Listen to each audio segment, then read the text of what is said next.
Հարգելի գործընկերներ, ազգային ժողովի առարկան նախագահություն, հարգելի հյուրեր, տիկնայք եւ պարոնայք, ողջունում ենք ձեզ ազգային ժողովում։ Ազգային ժողովը կազմակերպել է անցումային արդարադատության գործիքների կիրառման հեռանկարները Հայաստանում խորագրով լսումներ, որի նպատակահարմարությունը, որի պահանջը իմ կարծիքով բոլորդ գիտակցում եք, որովհետև վերջի շրջանում երևի թե եւ քաղաքասարակության ներկայացուցիչները եւ հասարակ քաղաքացիները եւ տարբեր պաշտոնատար անձինք մշտապես բարձրացնում են անցումային արդարադատության շրջանակներում ազգային ժողովի անելիքների հետ կապված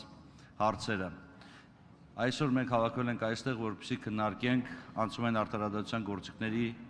կիրառման հեռանկարները Հայաստանի Հանրապետությունում։ Ձեր թույլտվությամբ ես խոսքը փոխանցեմ Հայաստանի Հանրապետության ազգային ժողովի նախագահ պարոն Արարատ Միրզոյանին, բացման խոսքը ներկայացնելու համար խնդրեմ պարոն Միրզոյան։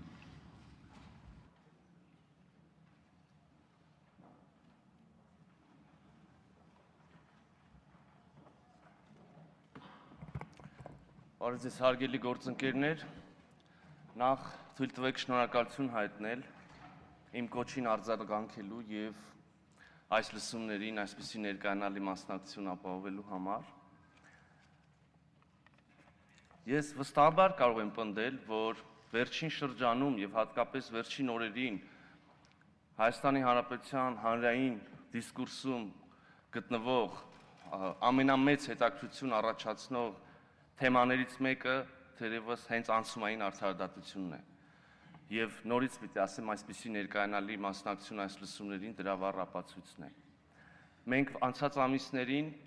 բազմաթիվ քննարկումներ ենք ունեցել մասնագիտական շրջանակների հետ, միջազգային փորձագետների հետ,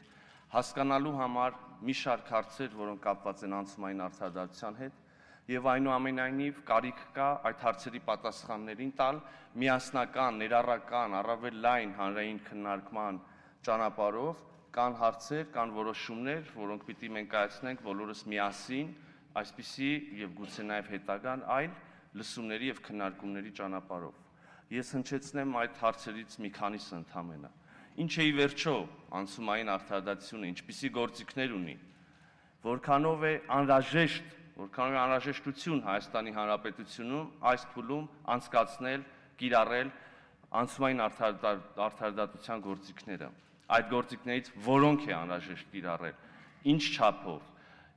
որոնք են, ինչպիսին է ի վերջո վերջնանպատակը անցումային արդարադատության, ինչպիսին է միջազգային փորձը այս առումով։ Սկզբի համար թերևս պետք է հասկանանք, թե ինչու գործող դատական համակարգը չի կարող բավարարել Հայաստանի Հանրապետության քաղաքացիների պահանջը իրականացնել արդար, անկախ արդարադատություն եւ ինչու պիտի դիմել անցումային արդարադատության գործիքներին։ Բոլորիս համար թերևս փաստ է, գաղտնիք չի, որ դատական համակարգ ունի տարիներ շարունակ կուտակված լրջագույն խնդիրներ, որոնք ոչ միայն չեն լուծվել այս վերջին 1 տարվա ընթացքում, այլև պատուհաս են դարձել մեր գլխին եւ կանգնած են իբրև մի հսկա ժայռ, կանգնած են Հայաստանի հետագա ժողովրդավարական զարգացման ճանապարհին։ Համաձայնում եք, հնարավոր չի կառուցել լիարժեք ժողովրդավարություն, երբ դատարանները, անկախ դատարանները չեն կարող ապահովել Հայաստանի սահմանությունից եւ օրենքներից բխող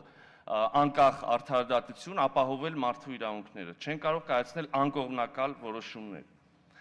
Եվ այս անցման փուլում, երբ Հայաստանը անցնում է պսևդո ժողովրդավարությունից, իսկ որոշ փորձագետների գնահատմամբ ավտորիտար համակարգից դեպի ժողովրդավարություն, երբ ժողովուրդը ի վերջո ձևավորել է օրենսդիր իշխանություն եւ օրենսդիր իշխանության միջոցով գործադիր իշխանություն, դատական իշխանությունը շարունակում է ապրել պայմանական ասած հին Հայաստանի կանոններով, որտեղ սահմանադրությունը եւ օրենքները մի բան են, խաղի կանոնները, որոնցով նրանք առաջնորդվում են, դատական իշխանությունը առաջնորդվում է, մի այլ բան է։ Թերևս ավելորդ չի մեկ անգամ եւս ձևակերպել, դրանք խաղի կանոններ են, որտեղ էական դերակատարում ունեն զանազան կոռուպցիոն սխեմաները, ազգակցական կապերը, ինչու՞ չէ, կաշառքը, եւ միայն սա վստահաբար պնդում չի բոլոր դատավորների, բոլոր ատյանների մասին, բայց միայն այն հանգամանքը, որ Հայաստանի Հանրությունը չունի վստահություն դատական համակարգի նկատմամբ, արդեն իսկ խոսում է այն մասին, իսկ դա ակնհայտ է, արդեն իսկ խոսում է այն մասին, որ այստեղ լրջագույն եւ արագ եւ գիտակցված տարբեր որոշումներ կայացնելու ժամանակն է։ Ժամանակի մասով ես ուզում եմ ասել, որ կիսում եմ հնչած միջազգային փորձագետների հնչեցրած գնահատականներ այն մասին, որ այժմ, եթե պիտի կիրառվի անցումային արդարադատություն, ապա այժմ ճիշտ ժամանակն է, չէր կարելի դա անել շուտ, հապճեպ եւ չի կարելի նաեւ հապաղել, չի կարելի ուշացնել։ Ինչ նպատակ ունի անցումային արդարադատություն։ Անցումային արդարադատության նպատակը վերջնական անկախ դատական համակարգի ձևավորումն է։ Այսօր ակնհայտ է, խոսվեց այս օրերին շատ այդ մասին, որ իշխանության մյուս թևերը որևէ կերպ չեն ազդում դատական համակարգի որոշումների վրա, բայց միևնույն ժամանակ դատական համակարգը կարծես թե շարունակում է ազդեցություններ կրել այլ շրջանակներից, այլ օղակներից, եւ սա իսկապես մեծագույն խնդիր է։ Հետևաբար անցումային արդարադատության նպատակ անկախ դատական համակարգի ձևավորումն է ըստ էության։ Մյուս կողմից անցումային արդարադատությունը նպատակ ունի ոչ թե ավելի սրել եղած խնդիրները, այլ տալ լուծում եւ հանգեցնել հանրային համերաշխության, սա եւս չափազանց կարեւոր է գիտակցել։ Գործիքների մասով թույլ տվեք ալեգորիկ այսպիսի համեմատություն անել, եթե անցումային արդարադատությունը մի ծով է, որի ափին մենք կանգնած ենք, ապա չափազանց կարևոր է հասկանալ ինչ չափով ենք մենք մտնում այդ ծովը, որովհետեւ եթե մենք մտնում ենք ոչ բավարար չափով, ապա իրականություն վերադառնալով, ալեգորիայից վերադառնալով, պետք է ասենք, որ չեն բավարարվի հասարակության ակնկալիքները եւ չի լուծվի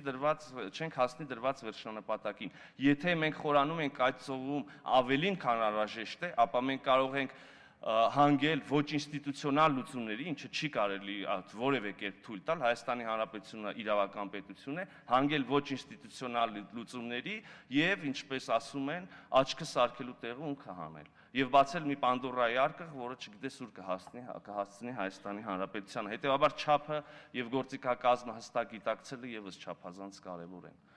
Միջազգային փորձը։ Բազմաթիվ երկրներ են կիրառել անցումային արդարադատությունը։ Որոշ դեպքերում այդ փորձը հաջողված է, որոշ դեպքերում ոչ։ Հաջողվածի եւ ձախողվածի մեջ որոշ կոմպոնենտներ հաջողված են, որոշ կոմպոնենտներ ոչ։ Համերաշխության մասին։ Համաձայնեք, մենք չենք կարող, օրինակ, գործող դատարանների միջոցով գործեր հարուցել եւ դատապարտել տասնյակ հազարավոր քաղաքացիների, ովքեր մասնակցություն են ունեցել, ենթադրենք, ընտրական խախտումների եւ ընտրական գործընթացների վրա ապօրինի ազդեցությունների։ Մենք չենք կարող տասնյակ հազարավոր քաղաքացիների, այդ թվում ուսուցիչների, տեղական ինքնակառավարման մարմինների, մեր բոլորիս տարբեր ազգականների դատապարտել, չէ՞, բայց մենք գուցե կարիք ունենք տալ այդ գնահատականը, արձանագրել եւ հավաստիացնել եւս մի անգամ, որ այլևս երբեք Հայաստանի Հանրապետությունում այդպիսի բան տեղի ունենալ չի կարող։ Տնտեսական հանցագործությունների մասով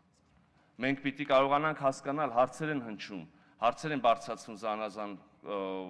շրջանակներից, կիրառել, թե չկիրառել, օրինակ, հարկային համաներում, ինչպիսի մեխանիզմներ սահմանել, որպեսզի մարդիկ, ովքեր կարծում են, որ իրենք ապօրինի ճանապարհով են հարստացել, վերադարձնեն իրենց կուտակած հարստությունը պետությանը, հանրությանը եւ գնան շարունակեն ապրել իրենց խաղաղ ամենօրյա կյանքով։ Անցած իրադարձությունների իրավաքաղաքական գնահատականի մասով մենք պետք է հասկանանք, կա արդյոք դրա անհրաժեշտությունը, թե չէ։ Եթե գուցե կա, ժամանակն է արդյոք, թե եւս պետք է սպասել 20 տարի։ Դատական համակարգի մասով էլի նորից վերադառնամ, ամենաէականը մենք պետք է հասկանանք, ի վերջո դատական համակարգը իրականացնում է, ներկայացնում է Հայաստանի Հանրապետության քաղաքացիներին, իրականացնում է նրանց կողմից պատվիրակված լիազորությունները, թե ոչ։ Եթե ոչ, ապա արագ պետքա ձևավորել։ Եվ վերջում ըստ էության շատ հանգամանքների կարելի է անդրադառնալ, բայց ուզում եմ մի կարճ բան ասել։ Ինչ չէ անցումային արդարադատությունը, սա չափազանց կարևոր է։ Անցումային արդարադատությունը, այսպես ասած, եռյակ տրոյկա դատարանների ձևավորումը չի, արտակարգ դատարանների ձևավորումը չի, եւ զանազան մարդիկ կարող են հավաքվել եւ վճիռներ կայացնել։ Անցումային արդարադատությունը պիտի օրենսդրական, օրինական ճանապարհով աջակցի, մաքրի, զտի, կայացնի գործող դատական համակարգը։ Սա թերևս ամենաէական ուղերձն է, որը պետք է մտքներումս պահենք։ Ես նորից շնորհակալություն եմ հայտնում ներկա գտնվելու համար, ես հարցերի միայն մի մասը հնչեցրի, կլինեն զեկույցներ, փորձագետների կարծիքներ, ապա կլսենք բոլոր այն մարդկանց ելույթները, ովքեր կարծում են, որ ասելիք ունեն այս մասով, եւ գուցե վերջում ունենանք կոնկրետ եզրահանգումներ։ Շնորհակալ եմ։ Շնորհակալություն, պարոն Միրզոյան, հարգելի գործընկերներ, մինչև առաջին նիստի օրակարգին անցնելը թույլ տվեք ներկայացնել որոշակի կազմակերպչական հարցեր։ Նախ եւ առաջ ուզում եմ տեղեկացնել բոլոր մասնակիցներին, որ ելույթների համար խնդրում եմ հերթագրվեք եւ ելույթների համար հերթագրման համար հնարավորություն կունենաք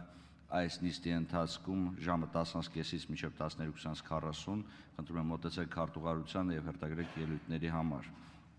Նշեմ, հարգելի ընկերներ, տիկնայք եւ պարոնայք, որ լսումների ընթացքում նախատեսված են 3 փորձագիտական ելույթ 20 րոպե տևողությամբ, որին կհաջորդեն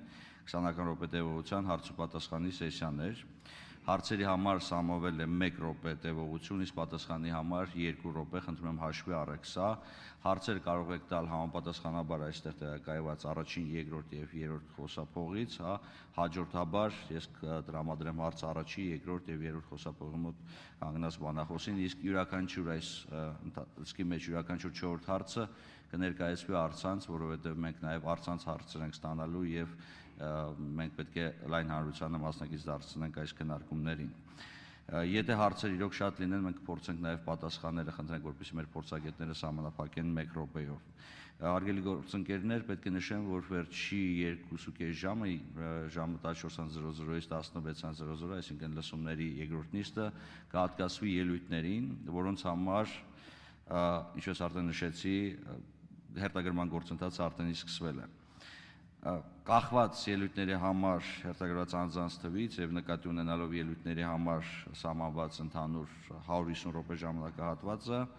մենք փորձենք հայտարարել ելույթների հնարավոր օպտիմալ ժամանակահատվածը, որը չի կարող պակաս լինել, քան 3 րոպեն, այսինքն մենք կփորձենք արդարացիորեն բաշխել այդ ժամանակը բոլոր ելույթների միջև։ Հարգելի գործընկերներ, թույլ տվեք սկսեմ առաջի նիստը լսումների, այս փորձագիտական նիստը, որի առաջի զեկույցը կներկայացնի Հայաստանի Հանրապետության արդարադատության նախարարի տեղակալ Տիկին Աննա Վարդապետյանը, իսկ զեկույցի թեման է անցումային արդարադատության ինստիտուտի միջազգային իրավական հիմքերը։ Տիկին Վարդապետյան, խնդրեմ մոտեցեք ամբիոնին։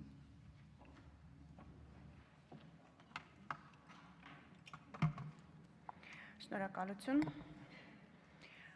Հարգելի գործընկերներ, բարի լույս։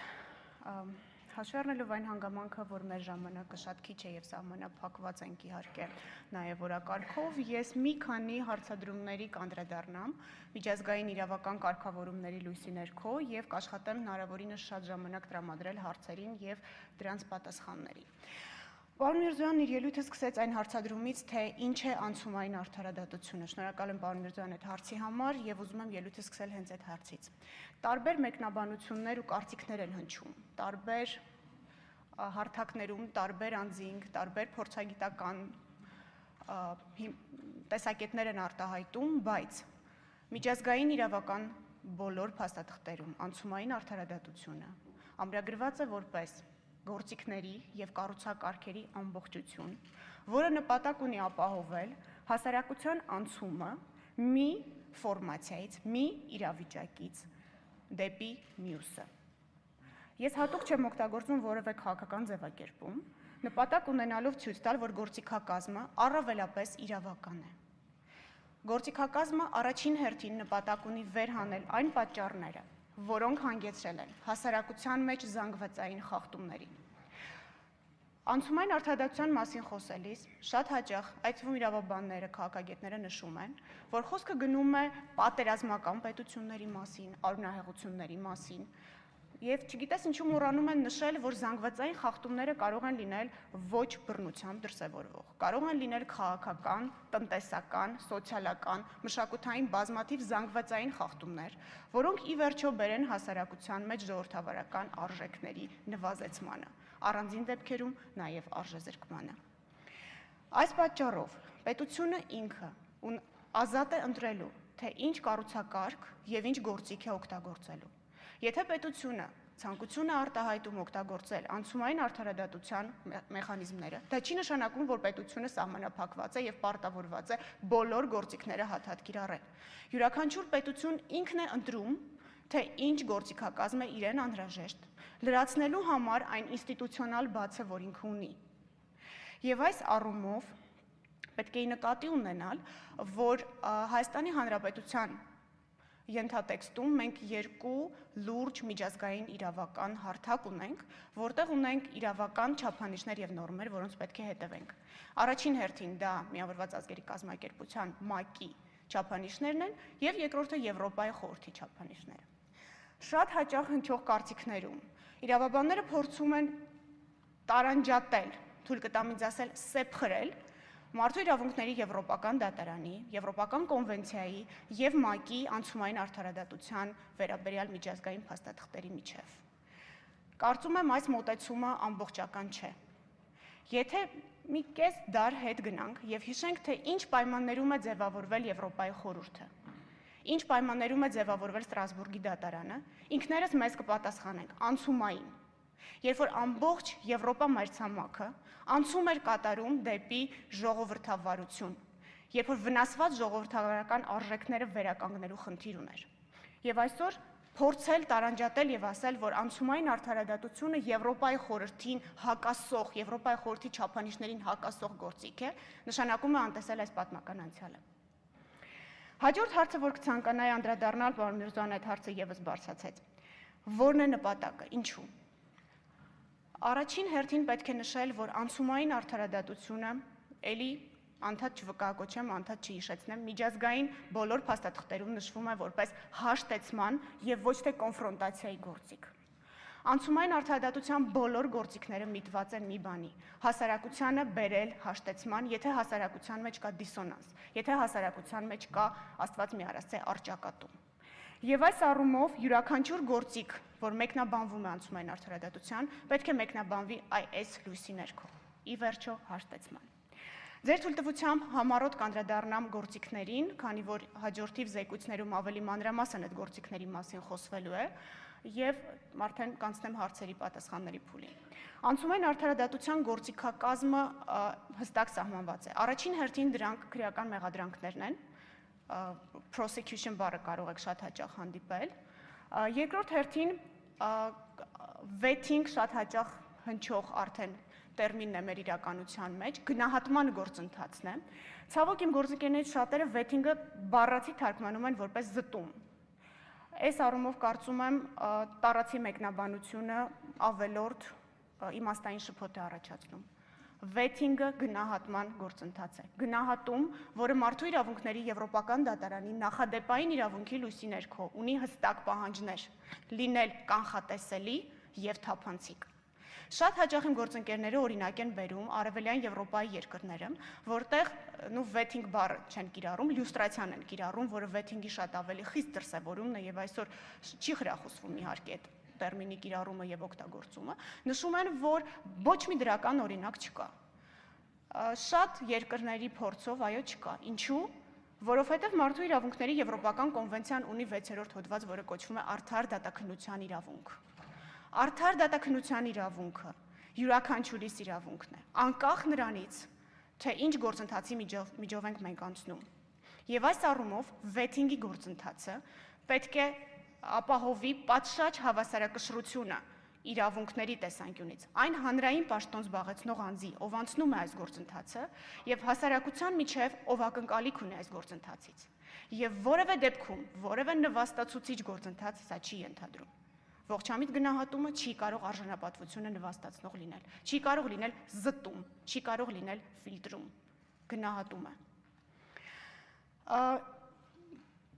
Խոսելու ասելու շատ բան ունեմ իհարկե, բայց հարգելի նախագահություն, ձեր թույլտվությամբ կանցնեմ հարցերին, եթե իմ ասածի վերաբերյալ կամ ընդհանրապես անցումային արդարադատության ինստիտուտի վերաբերյալ հարցեր ունեք, որովհետև ես շատ շնորհակալ եմ այսօր ինձ այստեղ հրավիրելու համար, սա շատ ճիշտ հարթակ է եւ շատ ճիշտ մեկնարկ է տերմինաբանական առաջին հերթին հստակություն մտցնելու եւ ինստիտուտները կիրառելիս ու գնահատելիս մեկ միասնական հարթության վրա հանդես գալու համար։ Շնորհակալ եմ։ Շնորհակալություն Տիկին Վարդապետյան, շնորհակալություն նաև մեր ժամանակ հնայեցիք, հա, մոտավորապես 12 րոպե դեռ ունենք, հարցեր, խնդրեմ մոտեցեք խոսափողներին, չկան հարցեր, չմոտեցեք խոսափողներին, հակառակ դեպքում ես չեմ կարողանում, հակառակ դեպքում հնարավորություն չեմ ունենալու ձեզ նույնականացնեմ և հարցեր տամ, մենք պայմանավորեցինք, որ հաջորդաբար առաջին, երկրորդ և երրորդ խոսափող և այնուհետև առցանց հարթակ առաջ խոսափող Վարոժան, խնդրում եմ ներկայացեք և ներկայացեք հարցը։ Վարոժան Ավետիսյան, Սասնածռեր համահայկական կուսակցություն։ Համաձայն եք, որ մեր երկրում անցավոր համագործակցությունը զավթած է եղել պետությունը և պետությունը մինչ օրս էլ մասամբ, այդ թվում դատաիրավական բաղադրիչի մասով, դեռևս զավթված է։ Ես ներողություն եմ խնդրում, հարգելի գործընկերներ, քանի որ իրոք հարց տալու ցանկություն ունեցողները շատ են, ժամանակը սահմանափակ, մենք հնարավորություն չունենք արձագանքի հնարավորություն ընձեռելու։ Հենց որ խնդրում եմ հարցը հնչեցեք և պատասխանը պարզապես ստացեք։ Եթե այնուհետև կարիք կլինի արտահայտվելու, կարող եք, ներողություն եմ խնդրում, այնուհետև եթե կարիք լինի, դուք կարող եք հանդես գաք ելույթներով, եթե գրանցվել եք իհարկե։ Շնորհակալություն։ Երկրորդ խոսափող, խնդրեմ։ Երկրորդ խոսափող։ Վարդուհի Գևորգյան, քաղաքացիական հասարակության ներկայացուցիչ։ Տիկին Վարդապետյանը ասաց, որ անցումային արդարադատությունը միջոց է, որը ամրագրված է որպես գործիքների և կառուցակարգերի ամբողջություն հասարակության մի ձևից մյուսին անցնելու ժամանակահատվածում։ Տիկին Վարդապետյան, արդյոք մենք հասարակության մեջ տնտեսական ֆորմացիայի փոփոխություն ենք ունեցել, որ մի անցումից մյուսին ենք անցել և այդ գործիքների կիրառման անհրաժեշտությունը շատ մեծ է, և երկրորդը դուք խոսեցիք անցումային արդարադատության գործիքներից, լյուստրացիան հպանցիկ անցաք, սակայն կարծում եմ, որ լյուստրացիան, որը ենթադրում է քաղաքական լյուստրացիա, տնտեսական լյուստրացիա, գործակալական լյուստրացիա, դուք որևէ վերաբերմունք ունի Հայաստանի Հանրապետության իշխանությունները արդարադատության համակարգում օրենսդրորեն ձևակերպելու լյուստրացիան և իրականացնելու։ Շնորհակալություն հարցի համար, կներեք Տիկին Վարդապետյան, ես խնդրում եմ հետևեք այն լուսատախտակներին, որտեղ ժամանակն է ֆիքսված, որպեսզի հնարավորություն ընձեռեք բոլորին պատասխանել, բայց ևս մեկ անգամ խնդրում եմ ուշադրություն դարձրեք այն հանգամանքի վրա, որ Տիկին Վարդապետյանն և մնացած այլ փորձագետները այստեղ փորձագիտական կարգավիճակով են և ներկայացնում են իրենց կարծիքը, որը կարող է չհամընկնել իրենց կազմակերպությունների ընդհանուր դիրքորոշման հետ։ Մենք փորձագետի ենք հարց տալ և խնդրում եմ դիտարկեք Տիկին Վարդապետյանին որպես փորձագետ, որտեղ բավական երկար տարիներ նա աշխատել է հենց անցումային արդարադատության բնագավառի խնդիրներ ուսումնասիրելու ոլորտում։ Ներողություն խնդրեմ Տիկին Վարդապետյան։ Առաջին հարցի հետ կապված անցումը։ Պարոն Միրզոյան իր խոսքում նշեց, որ առանձին գնահատականներով Հայաստանի Հանրապետությունն անցում է կատարել քվազի դեմոկրատական կարգերից դեպի դեմոկրատական կարգեր։ Այսինքն այս առումով, եթե ֆորմացիա բառը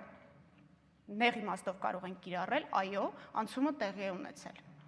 Քվազի ժողովրդավարականից կամ տեղի է ունենում դեպի ժողովրդավարական հասարակություն։ Ինչ վերաբերում է լյուստրացիային։ Լյուստրացիան ընթացակարգային առումով հաջողված գործընթաց չէ, մարդու իրավունքների Եվրոպական դատարանի գնահատմամբ ինչու, որովհետև ընթացակարգային երաշխիքներ չի ապահովում լյուստրացիայի ենթարկվող անձի համար։ Եվ այս պատճառով, ինչպես մարդու իրավունքների Եվրոպական դատարանը, այնպես էլ Վենետիկի հանձնաժողովը, որը գիտեք Եվրոպայի խորհրդի կառուցվածքային միավոր է, չեն ողջունում այս գործընթացը և դիտարկում են որպես հիմնական դատավարական ընթացակարգային իրավունքները սահմանափակով և խորհուրդ չեն տալիս պետություններին դիմելու լյուստրացիայի գործընթացին, դրա փոխարեն այսօր ավելի ու ավելի կիրառելի է դիտարկվում վեթինգի գործընթացը, որը դատավարական երաշխիքների ապահովման տեսանկյունից ավելի ընդունելի է վերոնշյալ կառույցի փիլիսոփայության տեսանկյունից։ Շնորհակալություն։ Ես ևս մեկ անգամ հարգելի գործընկերներ հիշեցնում եմ, արձագանքելու հնարավորություն չկա, հակառակ դեպքում մենք հնարավորություն չենք ունենա հնարավորություն տալ բոլորին արտահայտվելու։ Երրորդ խոսափող, խնդրեմ։ Լիլիթ Գալստյան, Հայ հեղափոխական դաշնակցության Գերագույն մարմնի անդամ։ Տիկին Վարդանյան, ինձ հետաքրքրում է արդյոք դատաիրավական համակարգի գնահատման եւ վերլուծության որևէ լուրջ այսպես գործընթաց կազմակերպվել է, մենք ունենք արդյոք կամ մարմինները, ովքեր այս հղացման ակունքներում են, կա արդյոք մեր վերլուծություն, թե մեր դատաիրավական համակարգը այդ վերլուծությունը արդյոք փաստել է, թե այդ համակարգում որոնք են խոչընդոտները, խնդիրները եւ գործող ինստիտուցիոնալ կառույցները արդյոք չունեն այն գործիքակազմը իրականացնելու համար արդար դատաիրավական այդ գործընթացները, մանավանդ որ Նիկոլ Փաշինյանը իր վերջին հայտնի ուղերձում ասաց, որ ինքը նույնպես չունի եւ չի կարող դատողություններ անել։ Եվ եթե այո, կատարվել է գնահատում եւ վերլուծություն, որոնք են այն ինստիտուցիոնալ բացերը, որոնք թույլ են տալիս դիմել անցումային արդարադատության կամ պահանջում են դիմել անցումային արդարադատության։ Շնորհակալություն, ձեր հարցադրումը երկու կոմպոնենտ ունի, ես վերաձևակերպեմ, եթե սխալվեմ, ինձ ուղղեք։ Առաջինը գնահատման գործընթաց արդյոք իրականացվել է դատական համակարգի, թե չէ։ Ընդամենը մի քանի տարի առաջ 2016-17 թվականների ընթացքում Եվրոպայի խորհրդի երևի ձեզ ծանոթ է ՍԵՊԵԺ մարմինը, ՍԵՊԵԺ չափանիշների հիման վրա իրականացվել է ամբողջ դատական համակարգի գործունեության գնահատում, չգիտեմ ՍԵՊԵԺ-ի գործունեության մասին հիմա երկար չեմ կարող ծավալվել, բայց մեթոդաբանությունը շատ հստակ է այդ մարմնի եւ արտացոլում է դատարաններից օգտվողների վերաբերմունքը, ընկալումը դատական իշխանության կողմից մատուցվող, այսպես ասած, ինքնըստեյության ծառայություն է, հանրային ծառայության։ Եվ մենք ունենք այդ արդյունքները, որոնք հրապարակային են, որոնց կարող եք տեղեկանալ, եթե չունեք համապատասխան հղումները, մենք ձեզ սիրով կտրամադրենք, եւ բոլոր խնդրահարույց հարցերը, որոնք վեր են հանվել դատարանների կողմից արդարադատություն իրականացնելու գործընթացում, դատարաններից օգտվողների տեսանկյունից, մեր հասարակության տեսանկյունից, այդ զեկույցում արտացոլված են։ Զեկույցում արտացոլված են նաեւ ինստիտուցիոնալ ռեֆորմների շրջանակներում, ոչ անցումային արդարադատության, ինստիտուցիոնալ ռեֆորմների շրջանակներում այն բոլոր փոփոխությունները, որոնք ցանկալի է իրականացնել, որպեսզի համակարգը սկսի մաքսիմալ արդյունավետ աշխատել։ Անցումային արդարադատության տեսանկյունից ՍԵՊԵԺ-ի գնահատում իհարկե չէր կարող իրականացվել։ Անցումային արդարադատության, նորից եմ կրկնում, սա ինքնուրույն ինստիտուտ չէ, սա գործիքների եւ մեխանիզմների ամբողջություն է, որը գալիս է օգնելու, չի գալիս խանգարելու կամ չի գալիս ինքնուրույն ավտոնոմ աշխատելու։ Եվ այս առումով որևէ գնահատում հնարավոր չի իրականացնել, դուք անցումային արդարադատության շրջանակներում եք դա ուզում իրականացնել։ Շնորհակալություն, ես կանամ առցանց հարց ունենք, թե դեռ ոչ, եթե ոչ, չկան։ Եթե չկա առցանց հարց, կրկին վերադառնանք առաջ խոսափողին, խնդրեմ։ Շնորհակալություն, Արամ Մամիկոնյան, իրավագետ։ Նախ շնորհակալություն եմ ուզում հայտնել այս խորհրդարանական լսումների կազմակերպիչներին, պարոն Միրզոյան, շնորհակալություն, իրականում շատ չափազանց կարևոր եւ արդիական թեմա է մեր հանրապետության համար եւ օգտվելով առիթից, որ արդարադատության նախարարության ներկայացուցիչն է զեկուցողը, կցանկանայի մի հարց տալ հակակոռուպցիոն նոր մարմնի ձևավորման վերաբերյալ, մասնավորապես Հայաստանի Հանրապետության կառավարության 2019 թվականի գործունեության ծրագրի առանցքային կետերից մեկը կոռուպցիայի դեմ պայքարն է եւ եթե չեմ սխալվում սույն թվականի փետրվարի 12-ին հանրապետության վարչապետ պարոն Նիկոլ Փաշինյանը այս ամբիոնից ծրագիրը ներկայացնելիս բարձրաձայնեց հակակոռուպցիոն նոր մարմնի ձևավորման մասին, նշելով, որ դա պարտադիր է եւ միանշանակ է, որ պետք է գործի Հայաստանի Հանրապետությունում։ Իդեպ այդ մարմնի գոյությունը նաեւ Հայաստանի Հանրապետության կողմից վավերացված ՄԱԿ-ի կոռուպցիայի դեմ պայքարի միջազգային կոնվենցիայի պահանջ է։ Կցանկանայի ձեզնից տեղեկանալ, արդյոք այդ մարմինը արդեն գտնվում է ձևավորման փուլում, ինչ վիճակում է, արդյոք առկա է հայեցակարգ, իշխանությունների բաժանման սկզբունքը հաշվի առնելով սահմանադրությամբ ամրագրված, որ իշխանության ճյուղում վերջի վերջո պետք է գործի, ինչպիսի կառավարման մոդել պետք է ունենա, եւ ամենակարևոր խնդիրը, արդյոք այդ մարմինը ձևավորվելուց հետո պետք է ունենա անցումային արդարադատության որևէ գործիքակազմ։ Եվ երկրորդ հարցս վերաբերում է ապօրինի ծագում ունեցող գույքի բռնագանձման մասին օրենքի նախագծին, ինչ վիճակում է գտնվում, եթե տեղյակ եք եւ երբ կներկայացվի ազգային ժողովի քննարկմանը։ Շնորհակալություն։ Շնորհակալություն, երկու շատ ծավալուն, կարևոր բարդ հարցադրում, ուղղակի հակակոռուպցիոն մարմնի հետ կապված, երևի գիտեք, որ դեռևս գտնվում է մարմինը քննարկումների փուլում եւ ըստ բանի ցավոք որևէ վերջնական պատասխան ձեր հարցերին ոչ միայն ես, այլև կարծում եմ որևէ մեկ այս պահին տալ չի կարող, որովհետև գիտեք եւ հակակոռուպցիոն ռազմավարությունն է գտնվում մշակման փուլում եւ դրա համատեքստում նաեւ այս մարմնի գործունեության հարցը ձեր թույլտվությամբ ուղղակի այս պահին այս հարցին չանդրադառնամ, որովհետև վերաբերելի բովանդակային տեղեկատվություն տրամադրել ցավոք չեմ կարող։ Անդրադառնալով civil forfeiture-ին, ապօրինի ճանապարհով ձեռք բերված գույքի բռնագանձման մասին օրենքի նախագծին, որը գիտեք վարչապետի որոշմամբ ձևավորված աշխատանքային խմբի կողմից է մշակվել, այս պահին ուղարկվել է փորձաքննության մեր միջազգային գործընկերներին, միջազգային կազմակերպությունների կողմից ձևավորված չափանիշներին դրանց համապատասխանությունը ստուգելու նպատակով։ Վերադարձվելուց հետո բնականաբար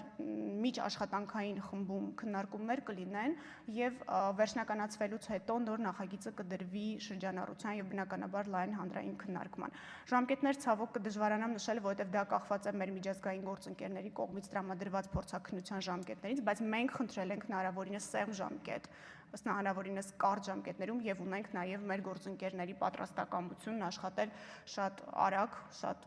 24-ժամյա ռեժիմով, որպեսզի մեզ մաքսիմալ շուտ տեղեկատվություն տալ։ Ընդհանրապես մի բան կցանկանայի նշել այս օրենքի հետ կապված։ Խնդրում եմ սա չդիտարկել որպես անցումային արդարադատության գործիք, ինչու, որովհետեւ օրենքը ընդունելու պարտականություն Հայաստանի Հանրապետությունը ուներ շատ ավելի վաղ, քան հիմա է, եւ հանդիսանալով նույն Վարշավայի կոնվենցիան վավերացրած պետություն, ուներ պարտավորություն ունենալու նման օրենսդրություն եւ պայքարելու ապօրինի ճանապարհով ձեռք բերված գույքի դեմ, եթե կարելի է այդպես ասել, գույքի նկատմամբ հայցառուցելու միջոցով, ուստի սա անցումային արդարադատության գործիքակազմի շրջանակներում խնդրում եմ չքննարկել։ Սա Հայաստանի Հանրապետության միջազգային պարտավորություններից բխող ինստիտուցիոնալ գործընթաց է, որը ժամանակավոր չէ։ Շնորհակալություն, երկրորդ խոսափող խնդրեմ ներկայացեք։ Կարեն Զարիկյան, վարչական դատարանի դատավոր, երկու կարճ հարց ունեմ Տիկին Վարդապետյան։ Առաջինը վերաբերում է դուք ասացիք վեթինգը դա գնահատման գործընթաց է, խնդրեի մանրամասնել ինչ տեսակի գնահատման, գույքի, մասնագիտական, միգուցե բարոյական եւ ինչ չափանիշներով պետք է ընտրվեն հենց գնահատողները ըստ նույն տեսակների գույքի գնահատում, մասնագիտական եւ այլն։ Եվ երկրորդ հարցս վերաբերում է ձեր կողմից բարձրացված շատ կարեւոր հարցադրմանը, խոսքը վերաբերում է վեթինգի գործընթացի եւ հանրային ծառայողների արդարադատականության իրավունքի ապահովման այս հարաբերակցությանը եւ ինչպես պետք է ապահովի եւ միջազգային փորձը ինչ է ցույց տալիս, ինչպես է ապահովում նույն դատավորների արդարադատականության իրավունքը, արդյոք նրանց բողոքները պետք է քննեն նույն դատական համակարգի մեկ այլ դատավորներ, թե նոր մարմին պետք է ստեղծվի եւ ինչպես նոր մարմինը պետք է համապատասխանի դատարան հասկացությանը ըստ միեդի նախադեպային իրավունքի։ Շնորհակալություն։ Շնորհակալություն։ Անկեղծ ասած, հենց վարչական դատարանի տրամաբանության մեջ տեղավորվող հարցադրում եք տալիս, որովհետև բողոքարկման իրավունքը Եվրոպայի խորհրդի անդամ պետություններից շատերում դիտարկվում է հենց վարչական արդարադատության շրջանակներում եւ վեթինգի գործընթացի բողոքարկման տարը մարմինը, որտեղ պետք է հանրային ծառայողը, հանրային պաշտոն զբաղեցնող անձը, ով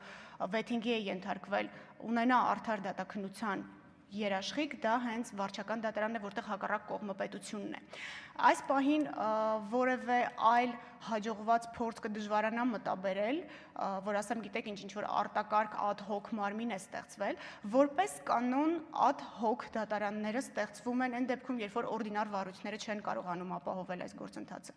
Առավելապես խրախուսվում է, որպեսզի դատարան հասկացության տակ տեղավորվող մարմինն իրականացնի արդար դատաքննության իրավունքի իրացումը,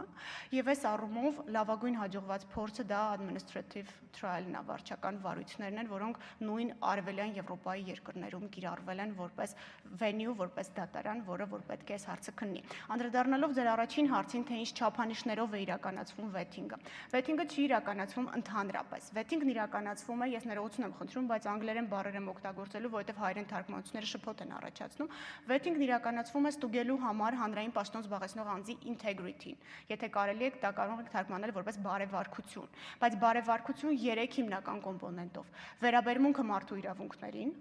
վերաբերմունքը մասնագիտական էթիկայի կանոններին եւ գույքային դրությունը։ 3 հիմնական չափանիշներ, 3 հիմնասյուներ, որոնց վրա կանգնած է գնահատման ինստիտուտը վեթինգի իմաստով։ Եվ սա է, որ այդ integrity, բարևարքության հանրային ընկալումն է տալիս։ Շնորհակալություն, երրորդ կուսակցող խնդրեմ ներկայացեք։ Ղուկասյան Անդրեաս, Հայ կառուցողական կուսակցություն։ Ձեր պատասխանից նախորդ հարցին կարելի է արձանագրել, որ կառավարությունը հրաժարվում է Հայաստանում լուստրացիայի մասին օրենք առաջ բերելու։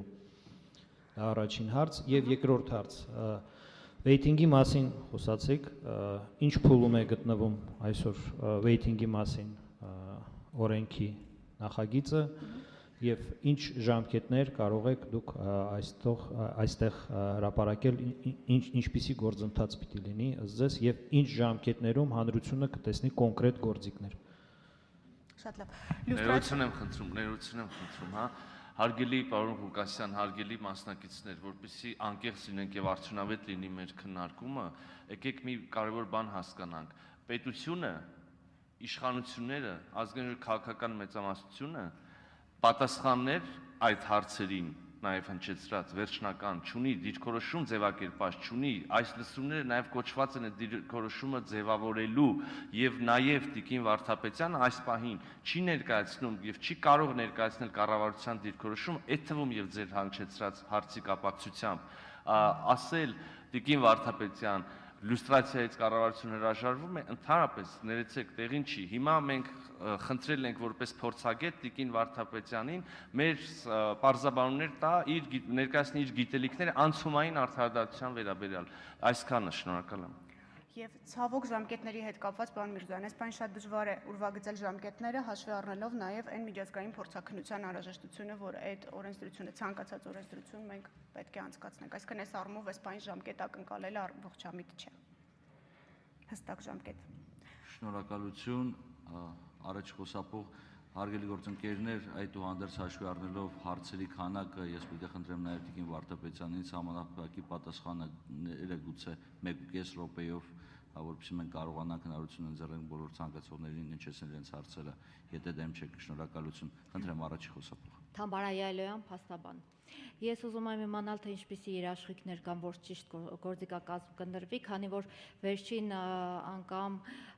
խորհրդարանում Լենա Նազարյանը հայտարարություն կատարեց, որ այն բոլոր անձինք, ովքեր որ դժգոհ են դատավորների, դատավճիռներից կամ վճիռներից, ներկայացնեն իրենց բողոքները ազգային ժողովին։ Հարգելիներս, եթե այդպես ենք վերցնում, ապա կողմերից միշտ էլ մեկը դժգոհ է լինում, եւ եթե մենք պետք է ուղարկենք, ընդդադրենք բոլոր մարդիկ, ովքեր որ դժգոհ են մնացել, ուղարկեն այդտեղ, ով պետք է որոշի թե արդյոք այդ դատավորի կողմից կայացված դատավճիռը կամ վճիռը ճիշտ է, եւ բացի դրանից նաեւ մենք քրեական օրենսգրքում ունենք հոդված, որտեղ նշվում է, որ ակնհայտ աբորենի դատավճիռի կամ վճիռի համար քրեական պատասխանատվություն է նախատեսված, արդյոք ճիշտ չէ ուղարկել այդպիսի դատավճիռները իրավապահ մարմիններին եւ ըստ օրենքի սահմանների եւ կոնվենցիայի պահանջների համաձայն քննություն կատարել եւ ոչ թե ուղարկել ազգային ժողով, որտեղ անհասկանալի է թե ովքեր պետք է ուսումնասիրեն այդ դատավճիռների կամ վճիռների օրինականության հարցը։ Ես փորձեմ ձեր հարցի մեջ իրավական դիրքորոշում կողմ գտնել եւ այդ հարցին պատասխանել։ Թույլ տվեք քաղաքական հայտարարությունը չմեկնաբանել, որովհետեւ ես այսօր այստեղ մի ցանկությամբ եմ եկել, որպեսզի մաքսիմում կարողանանք ճիշտ ընկալել, թե ինչ ինստիտուտի հետ գործ ունենք բոլորս։ Իհարկե, բոլորս համակարծիք ենք, որ օրենքով սահմանված ընթացակարգը պետք է կիրառվի։ Եվ մինչ այս պահը չեն կարող նշել, որ որևէ ընթացակարգ խախտվել է։ Ավելին, արդեն 1 տարուց ավել է, գործադիրը հստակ հայտարարել է, որ միջամտություն չունի դատական իշխանության նկատմամբ եւ չի անում։ Նույն կերպ որևէ գործողություն չի դրսևորվել օրենսդիր մարմնի կողմից։ Իսկ հայտարարություններ մեկնաբանելը իրավական գործիքակազմի տեսանկյունից այս պահին դժվար է, անհնար ավելի շատ։ Ես չեմ հասկանում ձեր հարցը դուք ինչ եք ակնկալում ինձանից հիմա։ Քաղաքական հայտարարության մեկնաբանություն չեմ կարող տալ։ Ես ձեզ չեմ լսում։ Կներեք, ես ձեզ չեմ լսում։ Հա։ Ես ուզում եմ ընդամենը իմանալ, թե արդյոք սխալ չի լինի գործիքակազմերի ընտրությունը, ինչպես որ հիմա են նման հայտարարություն, վերջապես օրենսդիր մարմնի ներկայացուցիչն է հայտարարություն կատարել, որն է երաշխիքները, որ նման սխալներ թույլ չեն տրվել։ Եվ որը ես գտնում եմ, որ սխալ է, ինչպես նաև սխալ էր դատարանների գործունեությանը խոչընդոտելը, եւ հիմա դուք ասում եք, որ միջամտություն չի եղել, սա էլ է գործիքակազմերից մեկը ըստ երևի թե ըստ վարչապետի։ Մենք այսօր այստեղ հավաքվել ենք հանրային լսումների, որպեսզի յուրաքանչյուրս մեր տեսակետը արտահայտի։ Այսօր որևէ իրավական ակտ ընդունված չկա, որևէ ռեալ գործողություն արված չկա։ Դատողություններ, բառեր, ձևակերպումներ, դրանք գործողություն չեն։ Այսինքն գնահատել ձևակերպումներն ու բառերը այսօր դա եք առաջարկում։ Ես ներողություն եմ խնդրում։ Արգարժան գործընկերներ, մենք պայմանավորեցինք, որ արձագանքի հնարավորություն չկա, ոչ թե հնարավորություն, այլ ժամանակ չկա, հնարավորություն միշտ կա արձագանքելու, բայց խնդրում եմ, ելի հարգենք բոլորին, որպեսզի կարողանանք հնչեցնենք բոլոր հարցերը։ Երկրորդ խոսափողի մոտ կարծես թե առցանց հարց ունենք, խնդրեմ հնչեցրեք։ Աստղիկ Քեշիշյան Ինֆոկոմեյում ներկայացնում եմ քաղաքացիների կողմից առցանց ուղարկված հարցումները։ Նարեկ Սուքյասյանը հարցնում է արդյոք այդ գործընթացով են անցնելու նաև մինչև 1998 թվականի քաղաքական էլիտան եւ բացի ներկա դատական իշխանության ներկայացուցիչները նաև ներքին ուժային կառույցներն ու միջին ուղակի բյուրոկրատիան։ Վազգեն Մարգարյանը հարցնում է քրեական եւ քաղաքացիական գործերի վերաբացումներ լինելու են արդյոք թե ոչ, եթե լինեն հիմքեր, եւ Էդիկ Սերգոյանը ինձ հետաքրքրում է թե շինծու գործերով դատապարտված անձանց իրավունքները ինչպես են վերականգնվելու։ Այսքանը։ Սկսեմ ժամանակահատվածի հարցից, անցումային արդարադատության գործիքակազմը կիրառող յուրաքանչյուր պետության առաջնային հարցերից մեկն է որոշել, թե ինչ ժամանակահատված այդ պետությունը ընդգրկելու անցումային փուլի մեջ։ Եվ այս առումով քաղաքական ըստ էության գործընթացի արդյունքում է որոշվելու։ Իհարկե, եթե մենք խոսում ենք իրավական մեխանիզմների մասին, վաղեմության ժամկետների մասին, դրանք հաղթահարվել չեն կարող քաղաքական գործիքակազմով։ Իսկ ժամանակահատվածը, որի ընթացքում որը դիտվելու է որպես անցումային, որոշվում է յուրաքանչյուր պետության կողմից ավտոնոմ եւ այս առումով որևէ միջազգային կառույց, որևէ միջազգային կազմակերպություն, որևէ միջամտություն չի իրականացնում։ Ինչ վերաբերում է վերաբացումներին, վերանայումներին, դրանք էլի հստակ դատավարական ընթացակարգերով են իրականացվում եւ այս առումով անցումային արդարադատությունը էքստրա գործիքներ չունի։ Այսինքն վաղեմության ժամկետներ, հետադարձության կանոններ, դրանք բոլորը իրավական մեխանիզմներ են, որոնք հաղթահարելու անցումային ու քաղաքական գործիքներ չկան անցումային արդարադատության միջազգային իրավական չափանիշների մեջ։ Շինծու գործերի մասով ճիշտն ասած լավ չհասկացա ինչի նկատի ունի, բայց ենթադրում եմ էլի վերաբացումների տրամաբանության մեջ է տեղավորվում, էլի նույն կերպ կպատասխանեմ, որ անցումային արդարադատությունը դա բոլոր տեսակի խնդիրների լուծման միակ դեղատոմսը չէ եւ պետք չէ այդ ինստիտուտին տալ ինչ-որ արտա, էքստրա, ինչ-որ ոչ իրավական մեխանիզմներ, ծանրաբեռնել այդ ոչ իրավական մեխանիզմներով ինքը դրանք չունի։ Դա իրավական գործընթացների հստակ շրջանակ է։ Շնորհակալություն։ Ես ներողություն, մի հարց կար բաց թողեցի, ներողություն եմ խնդրում։ Հանրային պաշտոններ զբաղեցնող անձանց շրջանակը եւս որոշվում է վեթինգ իրականացնող կառավարության, քաղաքական իշխանության կողմից։ Այսինքն, բայց մի բան եմ այստեղ ուզում նշել, ամենակարևորը, որ ինստիտուցիան ինքնին վեթինգի ենթարկվել չի կարող։ Վեթինգի ենթարկվում է հանրային պաշտոն զբաղեցնող անձը, եւ վեթինգը չի ենթադրում որևէ ինստիտուցիայի կոլապս։ Շնորհակալություն, երրորդ խոսափող։ Սուրեն Պետրոսյան, ժողովրդավարական համախմբում քաղաքական նախաձեռնություն։ Ինչպես դուք նշեցիք, որ սա պետք է միայն մնա խիստ իրավական շրջանակներում, այնուամենայնիվ կուզեի նշել, որ որքան էլ մենք ցանկանանք սա պահպանել իրավական հարթությունում, այնուամենայնիվ այն հավասարապես նաև քաղաքական գործընթաց է ենթադրում։ Եվ մենք լինելով 2018 թվականի տվյալներով համենայն դեպս կիսահամախմբված ավտորիտար վարչակարգ ունեցող պետություն, այնուամենայնիվ նույնիսկ միջազգային կազմակերպությունների կողմից է փաստվել, որ մենք ունենք ժողովրդավարական ինստիտուտներ ֆորմալ մակարդակում։ Դա ուրիշ հարց է, որ խաղը այդ ինստիտուտներում չի եղել ժողովրդավարական, բայց ֆորմալ առումով մենք դա ունենք ու կարծում եմ բոլորս համաձայն ենք դրա հետ։ Հետևաբար ես կցանկանայի, որ դուք հստակեցնեք,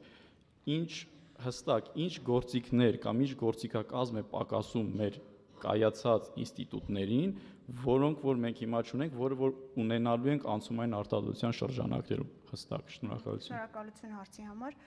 Հստակեցնեմ նաև նախկինում երևի որոշակի առումով ավելի պարզաբանման անհրաժեշտություն կա,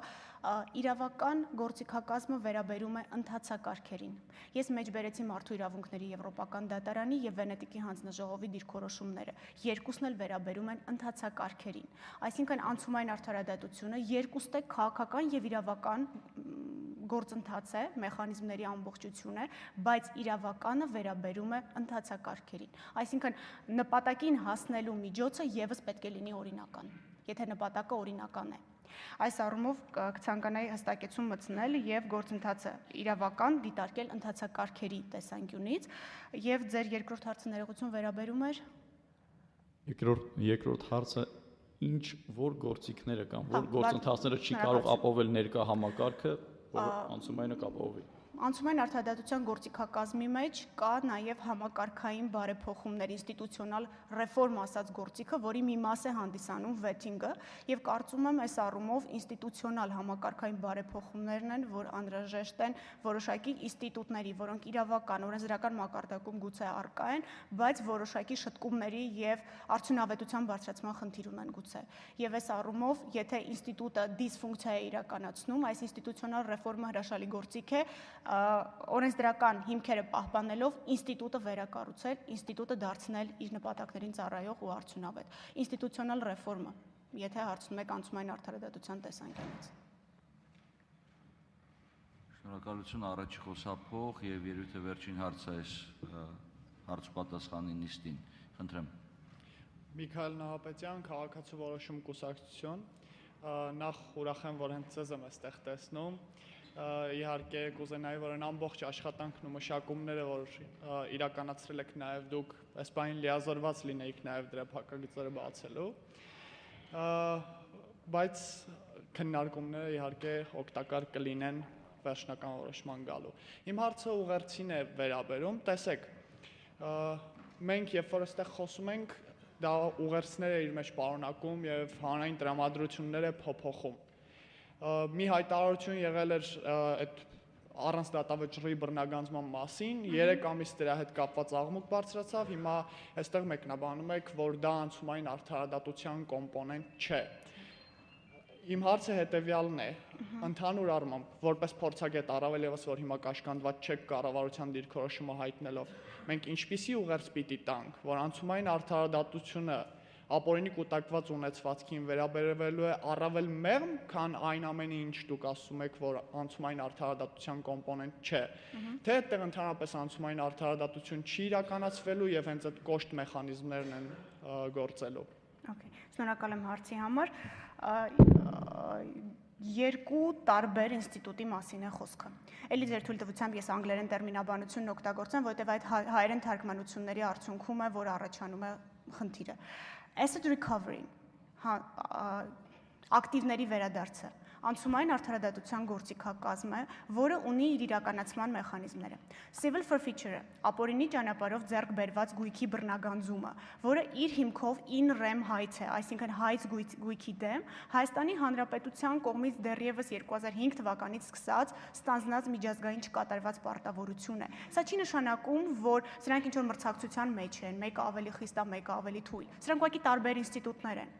Առանց մեղադրական դատավճռի բռնագանձում եւ այլն այս տերմինները որոշակի շփոթ են մտցնում, դա է պատճառը, որ տերմինաբանական առումով ես ինքս ելույթ ունենալիս եւ խոսելիս շատ հստակ եմ աշխատում լինել, որովհետեւ տերմինները նոր են մեր հասարակության եւ իրավաբանության համար եւ տարատեսակ մեկնաբանությունների տեղիք են տալիս, ոնց որ հենց հիմա փաստորեն տեղի ունեցավ մեր ելույթի արդյունքում։ Ուզում եմ նորից հստակեցնել, ակտիվների վերադարձը, asset recovery-ն անցումային արդարադատության գործիք է։ Civil forfeiture-ը, ապօրինի ճանապարհով ձեռք բերված գույքի բռնագանձումը, որը ռեմ հայց է իր էությամբ Հայաստանի Հանրապետության կողմից դեռևս 2005 թվականին ստանձնած միջազգային պարտավորության կատարումն է, որի քաղաքական կամքը այսօր կա։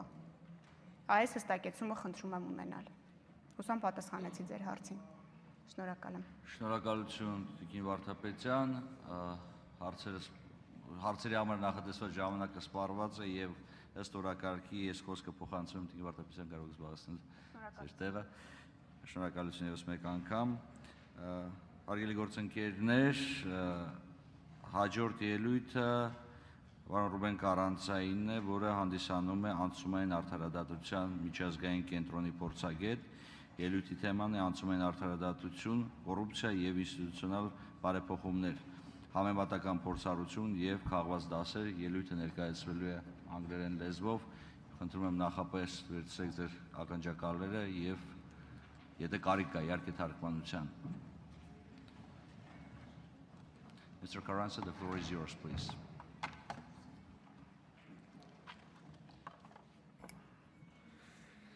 Good morning. I hope I am able to keep the time and hopefully also able to answer your questions. My name is Ruben Carranza. I work for the International Center for Transitional Justice, or ICTJ. ICTJ is based in New York. I am based in New York. We work in several countries. We have offices in 8 countries around the world, and we have only begun to do work in Armenia recently after the 2018 revolution. I was asked to provide some insights on transitional justice in general, and perhaps also some comparative examples of transitional justice that might be relevant to Armenia. Let me begin by quoting the former United Nations Special Rapporteur on Transitional Justice. His name is Pablo de Grief. He was also my colleague in ICTJ. He was the head of our research unit a few years ago. According to Pablo de Grief, transitional justice is not meant to bring us to heaven, but it can help us get out of hell. I will leave you to consider that quote and then proceed to a couple of questions that I hope I can cover in time. The first one is, how should transitional justice in Armenia relate to the demands and expectations of its revolution? Like the Arab Spring, the Armenian Revolution wasn't an event that only happened in April last year. The context can be compared to the beginning of the Arab Spring in the Middle East and North Africa. The Arab Spring is often said to have started in Tunisia in 2011, but the reality is that the Arab Spring began earlier in 2008 when working class families in the mining regions of Tunisia launched a strike to protest corruption in the hiring of workers in state-owned mining companies. The strike was violently suppressed, leading to several deaths and injuries, but it marked the beginning of a revolution. In Armenia, I understand that successive protests involving both corruption and economic grievances led to repression on one hand and a more emboldened civil society on the other. The deaths of several people in the 2008 protests and the successful Electric Yerevan protests, as well as other justice-seeking efforts, I think contributed to the 2018 revolution. The grievances of the revolution are inextricably related to each other. The grievances against corruption led to protests. When these protests were violently attacked, it led to grievances over human rights violations, including violations not only of civil and political rights, but also of economic and social rights. Now, in most of the debate so far about transitional justice in Armenia, the focus has understandably been about what to do with alleged perpetrators of human rights violations and of corruption. It is not wrong to be concerned about due process. It is not wrong to be concerned about the right of alleged perpetrators to fair trials. It is also absolutely correct to try and maintain the independence of courts in every case,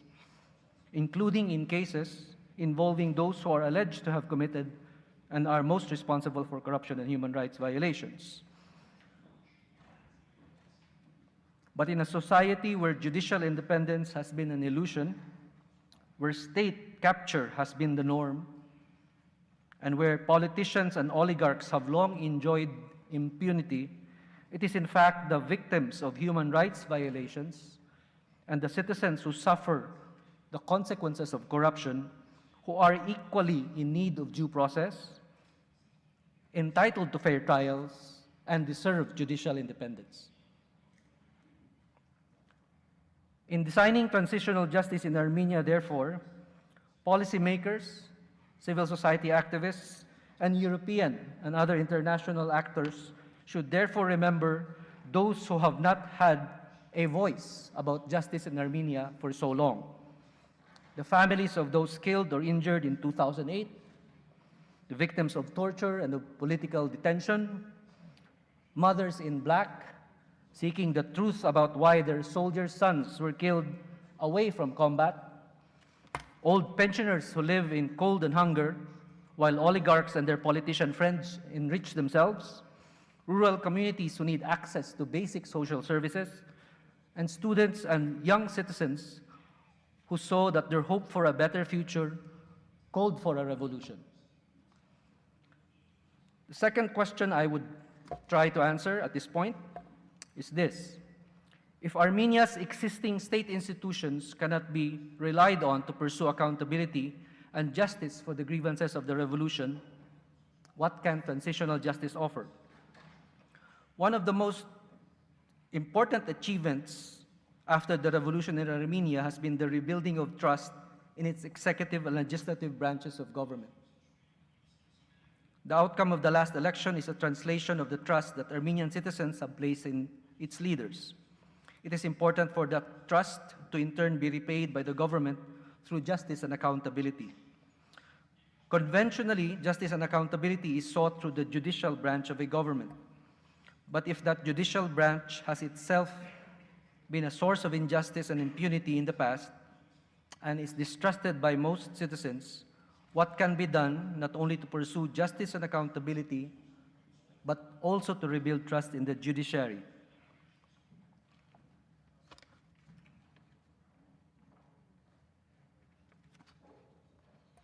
The judicial and prosecutorial agencies in Armenia are largely composed of many of the same judges and investigators that allow these institutions to be abused. The abuses of the past 2 decades are systematic, and Armenia must look to reforms that are far-reaching, that reform entire institutions and not simply remove, prosecute, or punish individuals. In the end, institutional reforms may have to include the vetting of officials who are in control of agencies that ought to provide access to justice and accountability, including within the judiciary. The question, therefore, is not whether there should be vetting in the judiciary, but how and when vetting should take place.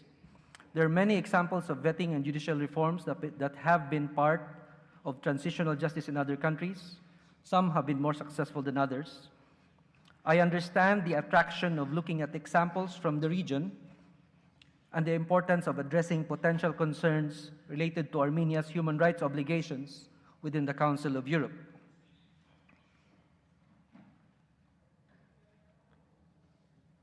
But the context of Armenia's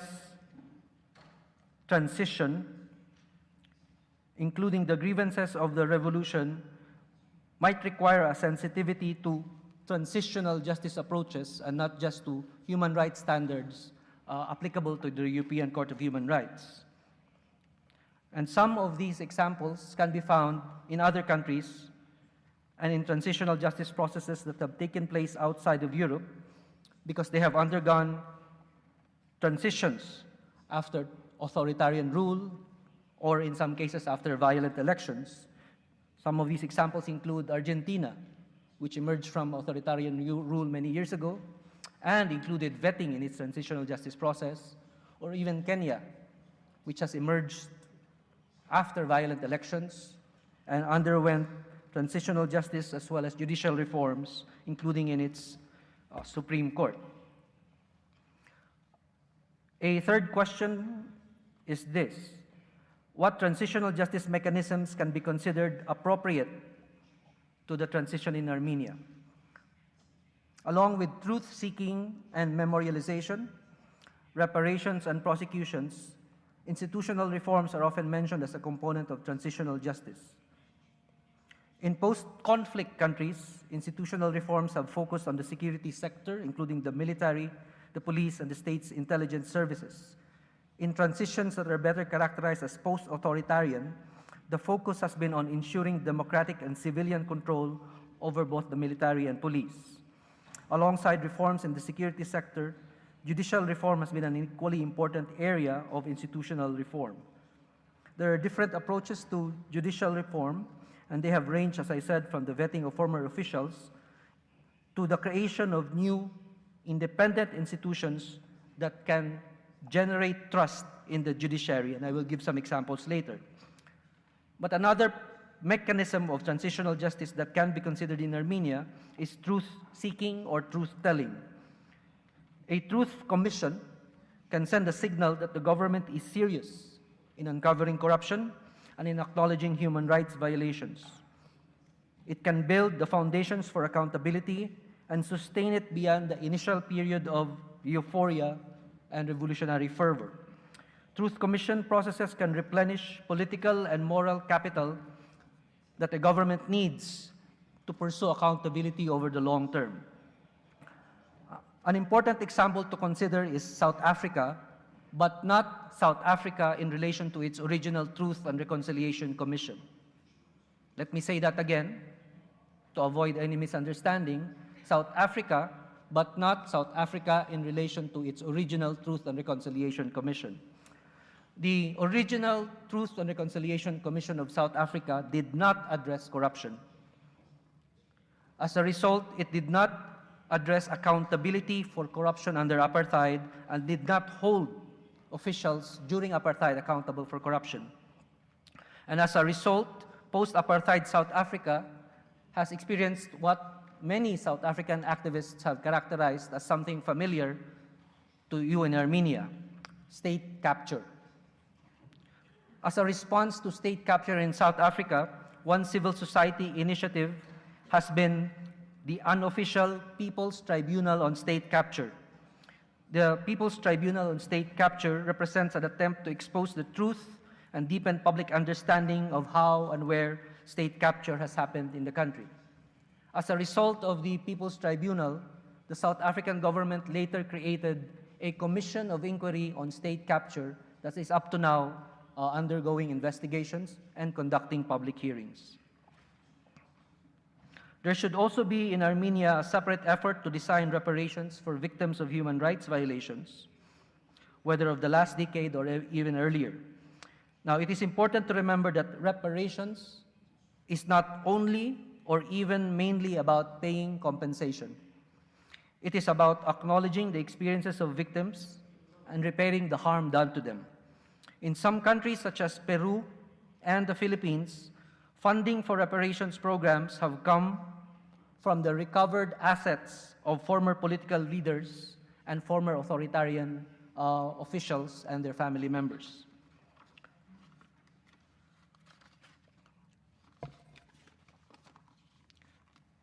A third question: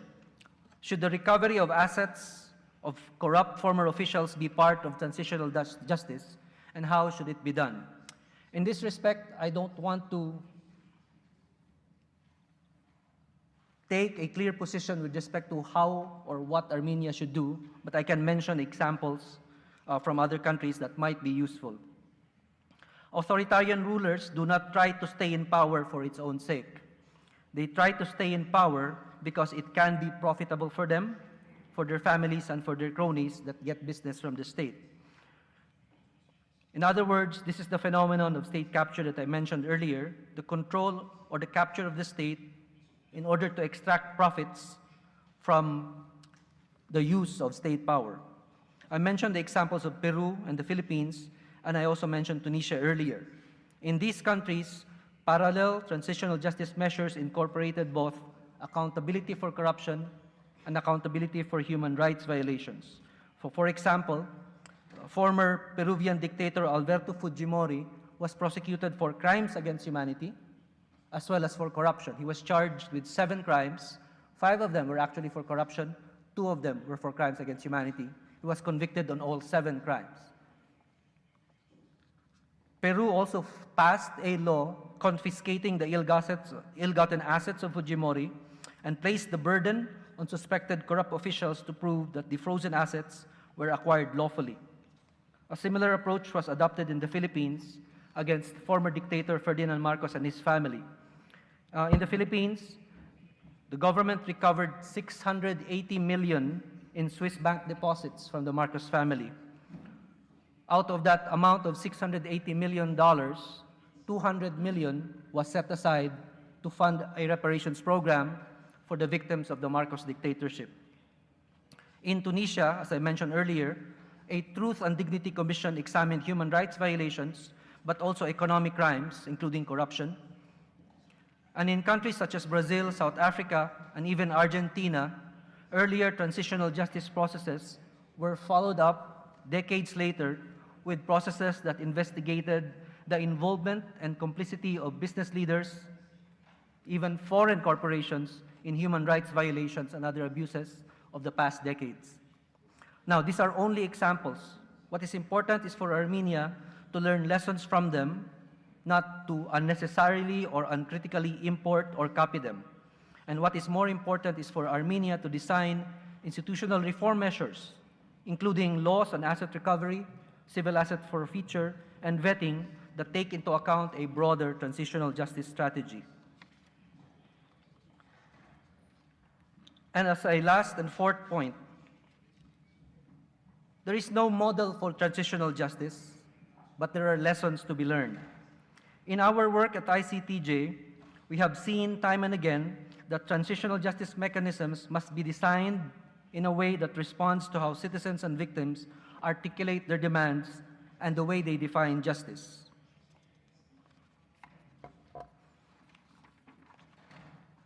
So in Tunisia, as I said earlier, they used the concept of truth, but they also used the concept of dignity, because in Tunisia, as well as in many North African countries, the word dignity, karama in Arabic, is actually equated with having a livelihood, having a job. Having a livelihood, having a job. Now, in Guatemala, another example that I will mention, they transitioned from dictatorship and armed conflict and found it necessary to try to vet judges that were involved in the dictatorship. The vetting process, however, became difficult because there was massive internal resistance within the judiciary. It was also difficult to conduct vetting in the police because the police remained notorious for human rights violations. As a transitional justice measure, Guatemala created an independent commission against impunity. In Spanish, it's called CICIG, C-I-C-I-G,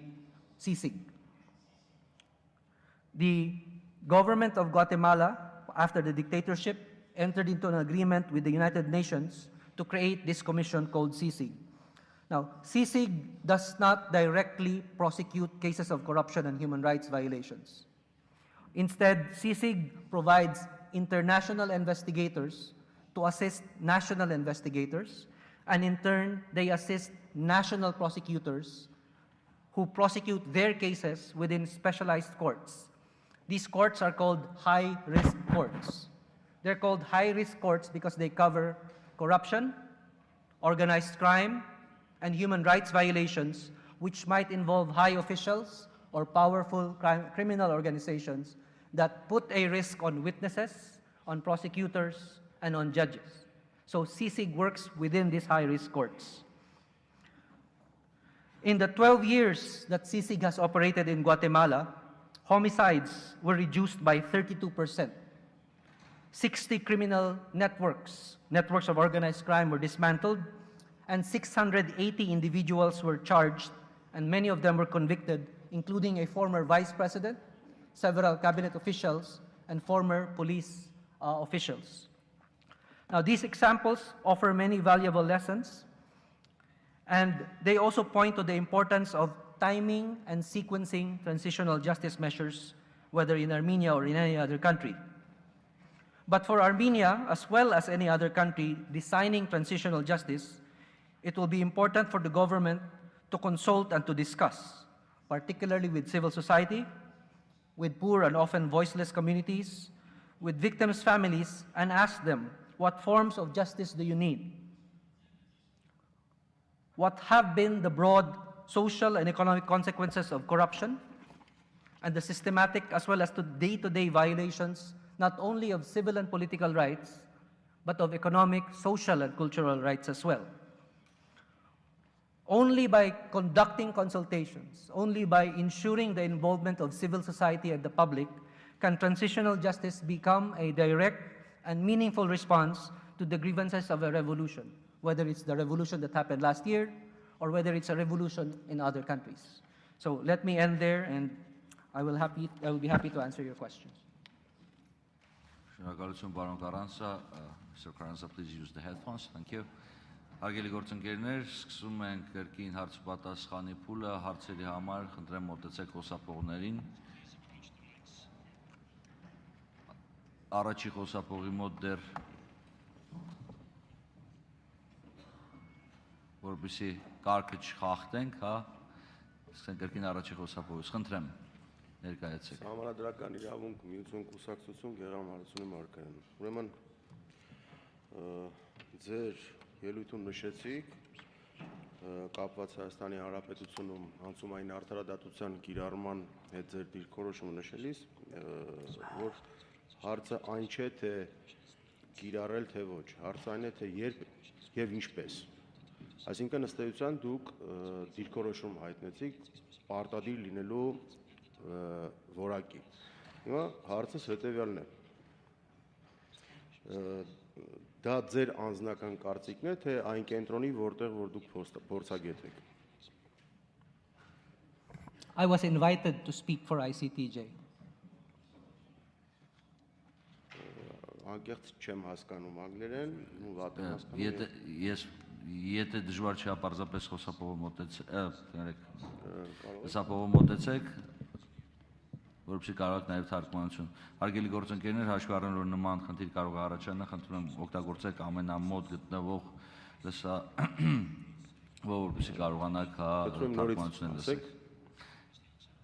I was invited to speak for ICTJ. Շատ լավ, եւ եւս մեկ հարց։ Եղել են արդյոք դեպքեր, երբ որ կազմակերպությունը, որը դուք ներկայացնում եք որպես փորձագետ, խորհուրդ տված չլինի կիրառել անցումային արդարադատություն։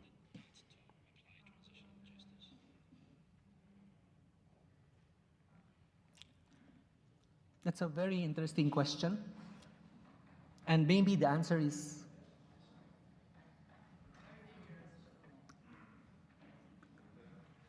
only partial. Partial in the sense that we may have recommended that certain types of transitional justice measures not be implemented, and not that they should not implement transitional justice at all. Եվ կարող եք մի օրինակ Շնորհակալություն, կներեք արձագանքի հնարավորություն չկա, հարցեր հնչեցել եք, շնորհակալություն, խնդրեմ պարոն Զարեքյան։ Ներկայացել եմ երևել չներկայանամ, երկու հարց միջազգային փորձագետին, առաջինը վերաբերում է միջազգային փորձին կապված անցումային արդարադատության գործիքների ընտրության հարցում ինչ հետազոտություններ են անհրաժեշտ իրականացնել, որպեսզի դատական համակարգի իրական խնդիրները բացահայտվեն, քանի որ հասկանում ենք, որ ի տարբերություն մյուս իշխանության թևերի, քաղաքական իշխանության թևերի, սա մասնագիտական եւ ավելի փակ իշխանության ճյուղ է եւ հանրությունը իրական հնարավորություն չունի դատավորներին ավելի լավ ճանաչելու եւ լսելու նրանց եւ սրանից բխում է նաեւ այն հարցը, թե դատավորները ինչ մասնակցություն պետք է ունենան այդ հետազոտություններին եւ անցումային արդարադատության գործիքակազմը ընտրելու հարցում, ովքեր ամենամոտն են կանգնած այդ խնդիրներին, եւ երկրորդ հարցը, եթե կարելի է պատասխանեք այն հարցին, թե ինչ եղանակներով եւ չափանիշներով պետք է ընտրվեն վեթինգ իրականացնողները, շնորհակալություն։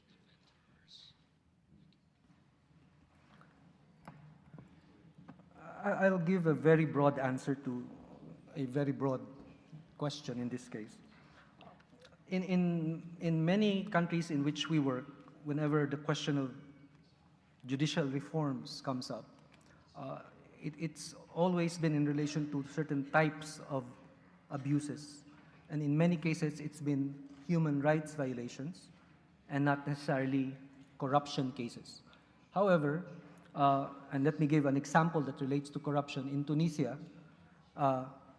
corruption is part of the transitional justice process. There's a specialized chambers created within the judiciary to address prosecutions for corruption. And before they established the specialized chambers, there was an effort to determine generally two things. First, how many corruption cases were successfully prosecuted against incumbent political leaders in Tunisia. So a mapping of that. And the second aspect was, what is the capacity of the judges and prosecutors in Tunisia to prosecute corruption cases more generally? And this helped decide whether a vetting of judges was needed in Tunisia or whether a specialized chamber was needed to address corruption. And so, as you now know, the decision was to create the specialized chambers. Are judges involved? In that example I gave you, yes. There is a union of judges in Tunisia. In other words, there's an association of judges. And they were involved, in fact, in the discussions around whether a vetting is possible or whether a specialized chamber should be created. And then your last question, who are the vetters? In other countries where vetting of judges or other public officials were created, the legislation would sometimes include a process of appointing the vetters. And in some countries, and I think some of you would know, for example, the example of Albania, you have a monitoring, in fact, there's a European monitoring group that monitors the vetting process in Albania outside of the vetters themselves. So the vetters were selected by law. There was a public consultation process. In the end, the National Assembly determined who the vetters are, but there's a European monitoring process. Now, that's Albania. In Kenya, where there was also some forms of vetting, it was an internal process that was led by the Supreme Court, and in the end, that process was internal. And there's a longer story, but that's an example as well. Շնորհակալություն կներեք ընդհատելու համար, պարզապես որպեսզի բոլոր հարցերը հնչեն, պետք է որոշակի ժամանակային սահմանափակումներ պահպանենք։ Երրորդ խոսափող խնդրեմ ներկայացրեք։ Փաստաբան Արկադիա Գևորգյան, հարգելի փորձագետ, խնդրեի երկու հարցի պատասխանել։ Նախ առաջինը, որքանով է այն երկրներում, որտեղ որ իրականացվել է անցումային արդարադատություն կամ վետինգը, այդ երկրներում եղած իրավիճակները համահունչ են իրավիճակին, որը որ արկա է Հայաստանի Հանրապետությունում, արդյոք կատարել եք նման ուսումնասիրություն եւ համեմատություն։ Եվ երկրորդ հարցը, հաշվի առնելով այն հանգամանքը, որ ըստ էության Հայաստանի Հանրապետությունում գործադիր եւ օրենսդիր իշխանությունը վայելում է լեգիտիմություն եւ այսօրվա այս թեկուզ հավաքի անհրաժեշտությունը առաջացավ դատական իշխանության հետ կապված հրատապությունը եւ անհրաժեշտությունը առաջացել դատական իշխանության հետ կապված լեգիտիմության հարցը բարձրացնելու, որքանով է Հայաստանի Հանրապետության սահմանադրությունը մայր օրենքը թույլ տալիս իրականացնել այն գործիքակազմերը, լինի դա անցումային արդարադատություն, վետինգ, թե մեկ այլ տերմինով անվանակոչեն, որքանով է սահմանադրությունը թույլ տալիս եւ արդյոք դուք կամ ձեր կազմակերպությունը իրականացրել է համապատասխան հետազոտություն բարձելու համար, արդյոք մեր սահմանադրությունը անհրաժեշտություն չկա փոխելու, որպեսզի առավել իրավական ճանապարհով հնարավորություն ընձեռվի իրականացնելու այն բոլոր գործիքակազմերը, որոնք որ նախատեսում է իրականացնել։ Շնորհակալություն։ Let me answer the second question first. While obviously I'm not an expert on Armenian constitutional law or jurisprudence, I'll just answer it in a general way. In many countries, there was a need to amend the constitution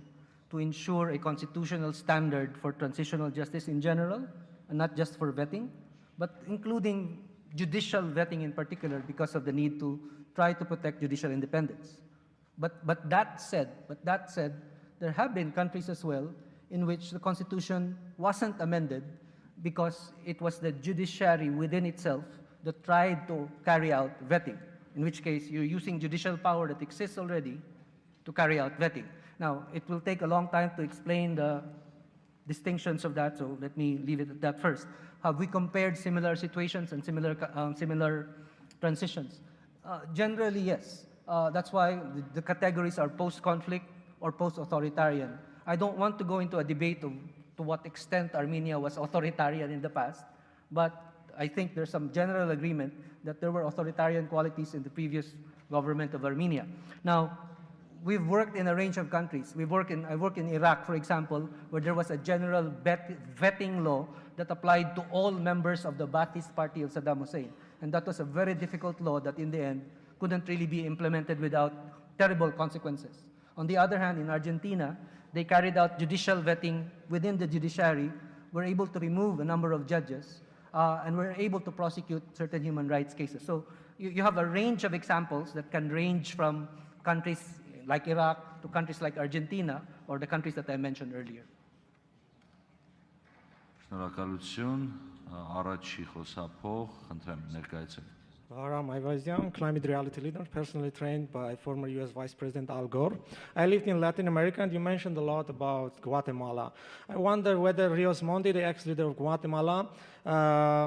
who is accused of genocide, his trial is within the transitional justice. That is the first question. And the second question is about Colombia. I see that there is a kind of ignorance to Colombian transitional justice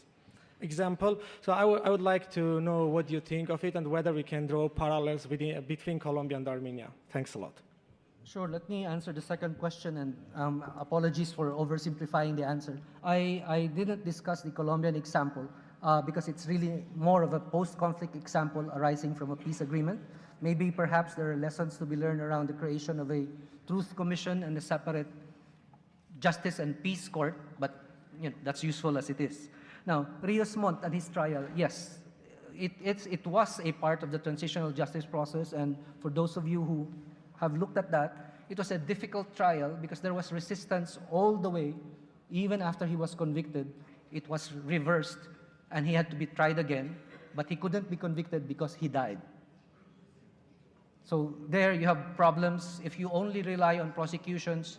to pursue accountability, one lesson here is that people die, perpetrators of human rights violations die, people charged of corruption die. You need not alternatives, you need other equally important transitional justice processes, some of them that I mentioned. Շնորհակալություն, երկրորդ խոսափող, խնդրեմ ներկայացեք։ Գալստյան Վահան, ճարտարապետության և շինարարության Հայաստանի ազգային համալսարանի դասախոս։ Հարգելի պարոն Կարանզա, այսօր Հայաստանի Հանրապետության իշխանությունը ունի քաղաքական կամք կիրառելու անցումային արդարադատությունը և առհասարակ վեյթինգը որպես անցումային արդարադատության գործիքակազմ, ինչ եք կարծում որպես փորձագետ, առավել մաքսիմալ սերմ ժամկետը վեյթինգի կիրառման որն է։ Շնորհակալություն։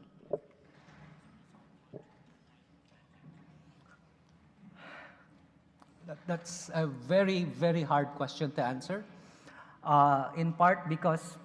I obviously cannot claim to know how fast or how slow this current Armenian political configuration will work, but also because vetting in general will always encounter resistance. The example I gave earlier, Albania, encountered resistance that it was challenged twice before the Supreme Court of Albania. The two challenges failed, but then it took time before it then got to be implemented. And I think it's been 2 years maybe that the vetting process has been going on. So it's not going to be, I think, and I'm saying this at the risk of being very, very wrong, it's not going to take months only.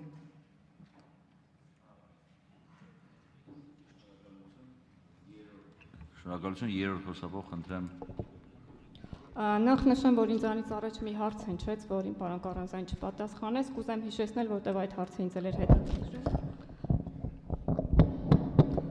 Այն հարցն էր, թե եթե ուսումնասիրությունները կկատարել Հայաստանում իրավիճակը որքանով է նման մյուս երկրների իրավիճակին, որտեղ որ դուք պարոն Կարանզա փորձագետ եք եղել եւ եթե այդպես է, խնդրում եմ նաև պատասխանեք, թե ինչ չափանիշներով եք ասում, որ Հայաստանում ավտորիտար ռեժիմ է, ներկայացրեք այդ չափանիշները։ Ուզում եմ այստեղ նշել, որ Բերթելսմանի փոխակերպման համաձայնի համաձայն Հայաստանը 2006-2018 թվականներին դասակարգված էր 4-րդ աստիճանում, ինչը նշանակում է, որ որպես չափավոր միահեծանություն ունեցող երկիր էր, այս մասին նաև նշված է Իրավաբանների հայկական ասոցիացիայի զեկույցում, եւ երկրորդ հարցը խնդրում եմ նաև ներկայացրեք Հայաստանի իրավիճակի ներկայ իրավիճակի մասին առանձին զեկույց եք ներկայացնելու թե ոչ, ինչպես որ արել եք մյուս երկրներում, եթե զեկույց եք ներկայացնելու, ապա հենվելու եք 2018 թվականին Հայաստան կատարած էր այցելության ուսումնասիրությունների հանդիպումների վրա, հանդիպումները տեղի ունեցել միայն իշխանական թևի, թե նաև ոչ իշխանական թևի հետ եք հանդիպել, փորձագետների հետ եք հանդիպել, ի վերջո եկել եք Հայաստան անցումային արդարադատությունը այստեղ իրականացնելու վերդիկտով, թե դեռևս ուսումնասիրություններ կիրականացնեք, շնորհակալություն։ I'm not sure I understood the reference to 2008. I've never been to Armenia before 2000. I think it was 2018. 2018. Oh, okay. But let me just answer in a very broad way. The reason I mentioned a couple of countries, Peru, Tunisia, the Philippines, these were countries that emerged from authoritarian governments. Now, I don't think there's an exact measure of authoritarianism in which we can say absolutely this government is authoritarian, this government is less authoritarian. Perhaps you can compare governments, perhaps you can scale them, but they're not going to be absolute. Now, what's important to say, even in countries like Canada or Australia, there have been transitional justice processes because there have been specific legacies of abuse that happen in those countries. So let's not misunderstand that transitional justice can only happen in countries that are ruled by people like Saddam Hussein or by Alberto Fujimori. They can happen in countries and societies in which you have a continuing legacy of abuse, or you have a past history of human rights violations and corruption that requires redress, that requires action. So whether you categorize Armenia as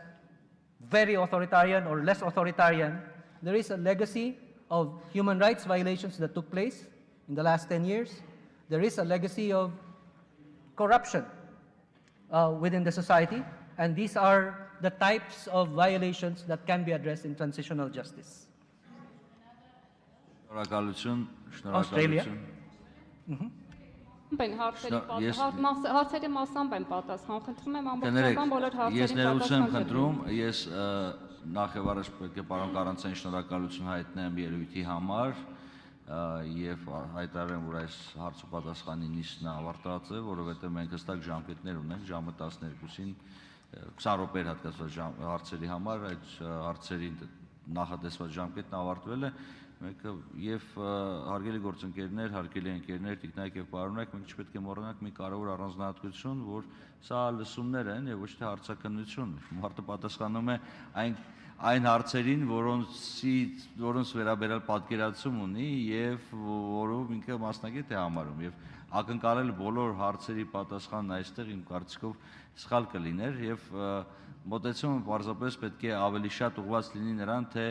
ինչքանով են մեզ մոտ հստակվեցելու Հայաստանի Հանրապետությունում անցումային արդարադատության ձևավորման գործիքակազմի տեսլականը, ինչ տեսլական ենք մենք ունենալու լսումներից առաջ, ինչ ունենք լսումների առաջ եւ ինչ ենք ունենալու լսումներից հետո։ Շնորհակալություն, հարգելի գործընկերներ, եւս մեկ անգամ ներողություն պետք է հայցեմ այն բոլոր անձանցից, ովքեր չկարողացավ հնչեցնել իր հարցը, բայց մենք առաջնորդում ենք այն հստակ ժամկետները, որոնք նախատեսված են օրակարգում, եւ ես ելույթի համար, զեկույցի համար խոսքը տրամադրում եմ Իրավաբանների հայկական ասոցիացիայի նախագահ պարոն Կարեն Զադոյանին, որը հանդես կգա անցումային արդարադատության մեխանիզմների կիրառելիության հնարավորությունները Հայաստանի Հանրապետությունում միջազգային փորձի լույսի ներքո։ զեկույցով, որին կհաջորդի հարց ու պատասխանի նիստը։ Խնդրեմ, պարոն Զադոյան։ Շնորհակալություն, հարգելի նախագահող, հարգելի գործընկերներ։ Իրավաբանների հայկական ասոցիացիան 2018 թվականի օգոստոսի 17-ի Հայաստանի Հանրապետության վարչապետի հայտնի ելույթից հետո, երբ նա հնչեցրեց, որ Հայաստանում հնարավոր է ներդրվեն անցումային արտադատության որոշ գործիքներ, նախաձեռնեց մի գործընթաց, որի ընթացքում երկու կարևոր փորձեցինք խնդիրներ լուծել։ Առաջինը զեկույցի պատրաստումն էր, անցումային արտադատության մեխանիզմների կիրառելիության հնարավորությունը Հայաստանի Հանրապետությունում միջազգային փորձի լույսի ներքո, երկրորդը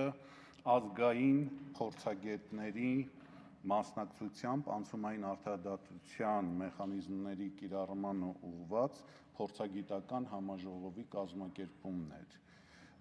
Մենք զեկույցը հրապարակել ենք շուրջ 2 ամիս առաջ, ներկայացրել ենք Հայաստանի Հանրապետության վարչապետին եւ Հայաստանի Հանրապետության ազգային ժողովի նախագահին։ Զեկույցը մշակվել է Եվրոպական միության կառուցողական երկխոսության հանձնարարության ծրագրի շրջանակներում։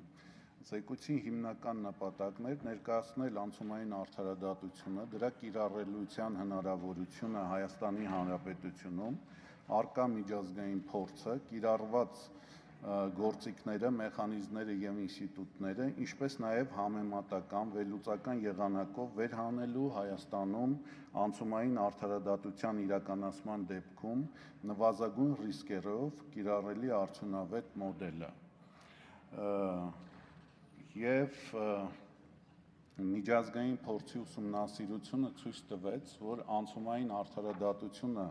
ձախողվում է այն երկրներում, եթե չի եղել անցումային արդարադատության համակարգ ձևավորելու վերաբերյալ ակնհայտ եւ անկեղծ պատրաստակամություն, երկրորդ առանց այդ գործընթացում բոլոր շահագրգիռ դերակատարների ներգրավման, այսինքն բոլոր դերակատարները պարտադիր պետք է ներգրավեն այդ գործընթացում եւ մենք այդ գործընթացում ունենանք մաքսիմալ հնարավոր համախոհություն, ինչպես նաեւ այդ գործընթացի եւ կիրառելիք բոլոր մեխանիզմների մասին հանրային լայն իրազեկում պետք է լինի։ Եթե այս 3 նախապայմանները չլինի, անցումային արդարադատության գործիքների կիրառմամբ հնարավոր է ձեռք չբերվեն այն նպատակները, ինչ նպատակներ դրվում է։ Եվ մենք սա գիտակցելով ուսումնասիրել ենք շուրջ 35 երկրների փորձ, զեկույցը հրապարակված է, տեղադրված է մեր կայքում, ուղարկված է ԶԼՄ-ներին շուրջ 2 ամիս առաջ։ Խոսելով զուտ գործիքներից արդեն իմ գործընկերները նշեցին, հիմնականում այդ գործիքները 4-ն են՝ քրեական արդարադատության իրականացում, ճշմարտության որոնում, փոխհատուցման ծրագրեր եւ համակարգային ինստիտուցիոնալ բարեփոխումներ։ Ես, քան որ ժամանակը քիչ է եւ հարցերին, որ ավելի շատ ժամանակ թողնեմ, ուղղակի հակիրճ կասեմ այն մեթոդաբանությունը, ոնց ենք մենք զեկույցը կազմել, բնականաբար ուսումնասիրվել է իրավական, սոցիալական, տնտեսական, քաղաքական համատեքստը։ Ուսումնասիրության համար մենք ուսումնասիրել ենք այդ 4 ուղղություններով միջազգային զեկույցները, որում գնահատվել են Հայաստանին վերաբերող այդ 4 ուրեմն հատվածները ու կոնկրետ զեկույցների հղումով դրել ենք, թե ինչու պետք է Հայաստանում իրականանա ուրեմն անցումային արդարադատությունը։ Եվ այդ ամեն ինչը ամփոփելով, նաև ամփոփելով փորձագիտական համաժողովը, որին հրավիրել ենք հայաստանյան փորձագետներ, իդեպ դա նաև Վրաստանի վերաբերյալ անցումային զեկույցի ուրեմն առաջարկներ, որ առաջին հերթին պետք է տեղական փորձագիտական ներուժը օգտագործվի, հասկանալ ինչի է պետք անցումային արդարադատությունը, երկրորդ հանրային իրազեկումները արվեն, դրա համար մենք այդ փորձագիտական ներուժը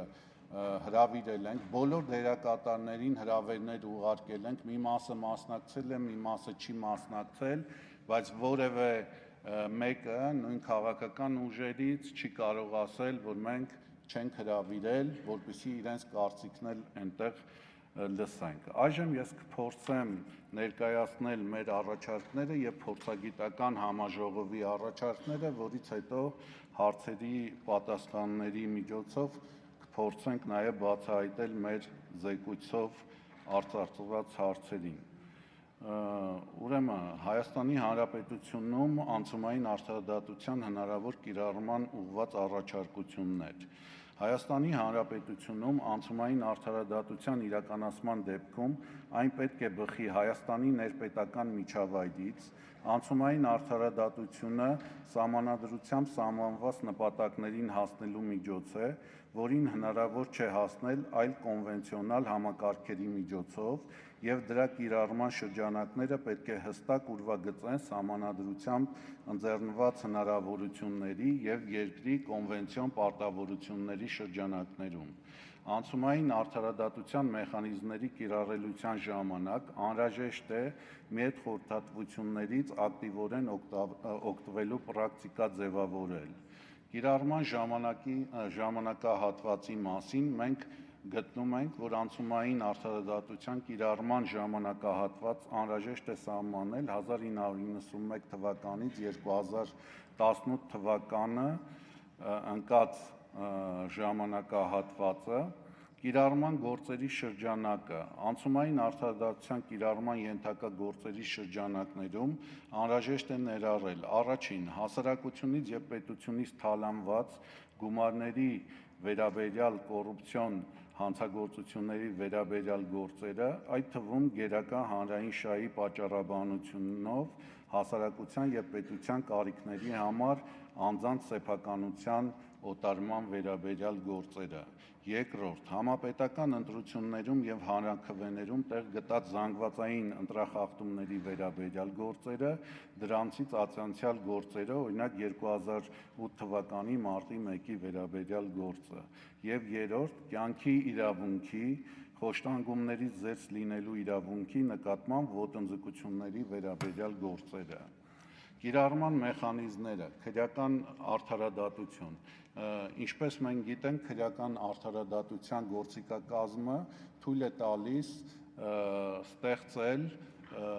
ad hoc դատարաններ եւ հիբրիդային դատարաններ, երբ որ տապալված է դատական համակարգը տվյալ երկրում եւ ունի վերականգնման ուրեմն կարիք։ Մենք նաև այդ փորձագիտական համաժողովի արդյունքները ամփոփելիս գտնում ենք, որ Հայաստանում ուրեմն սահմանադրական լուծումները հնարավորություն են տալիս այդ հարցը լուծել տեղական ներուժով, մասնագիտացված դատարանների օրինակ, հնարավոր է կոռուպցիոն հանցագործություններ քննող մասնագիտացված դատարաններ հիմնել, փորձագիտական համաժողովին Վահե Գրիգորյանի կողմից առաջարկ եղավ մարդու իրավունքների դատարան ստեղծելու։ Այսինքն դա մեր ներպետական օրենսդրության շրջանակներում հնարավոր է լուծել եւ մենք առաջարկում ենք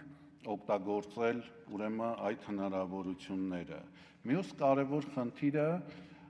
որպեսզի նաև հնարավորություն տանք անձանց, որոնք կուտակել են անօրինական կապիտալ, չանցնեն այդ մամլիչի միջոցով, դատաքննչական, անհրաժեշտ ենք համարում քննարկել նաև օրենքի միջոցով կապիտալի ամնիստիա, մեղքի ընդունման գործարք կիրառելու եւ ներպետական մակարդակում գործարք առաջարկելու հարցը կոռուպցիոն հանցագործությունների հետևանքով ապօրինի հարստացածներին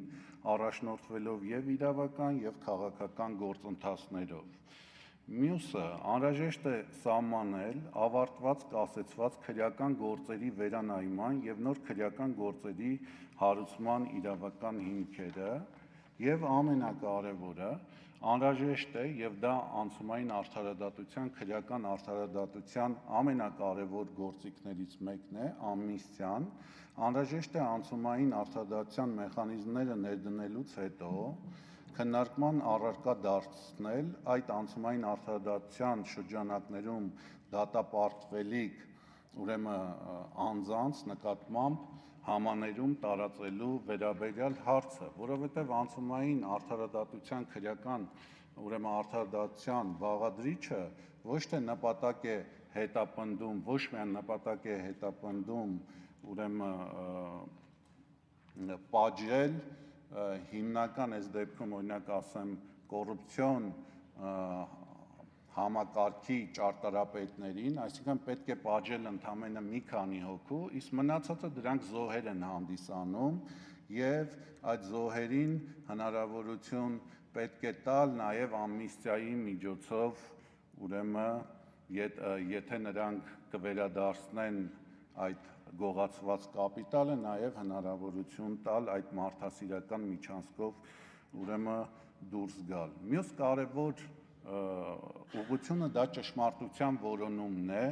Մենք նաև փորձագիտական համաժողովի արդյունքներով առաջարկում ենք Հայաստանի Հանրապետությունում ընդունել ճշմարտության եւ հաշտեցման հանձնաժողովի մասին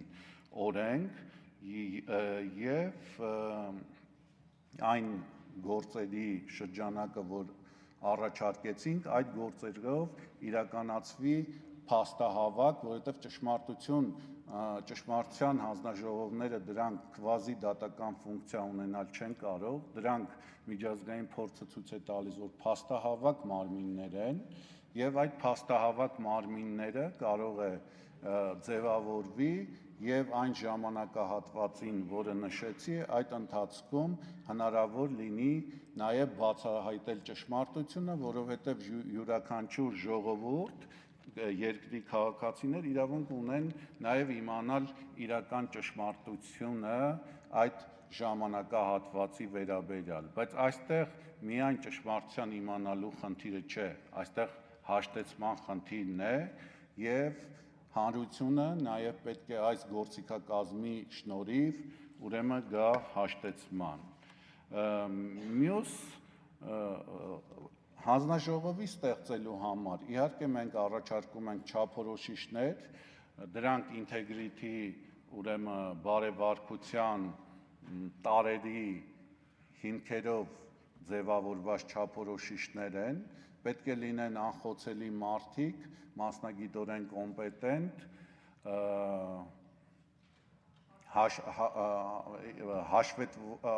բարձր հաշվետվողականությամբ եւ թափանցիկությամբ, այդ թվում ֆինանսական,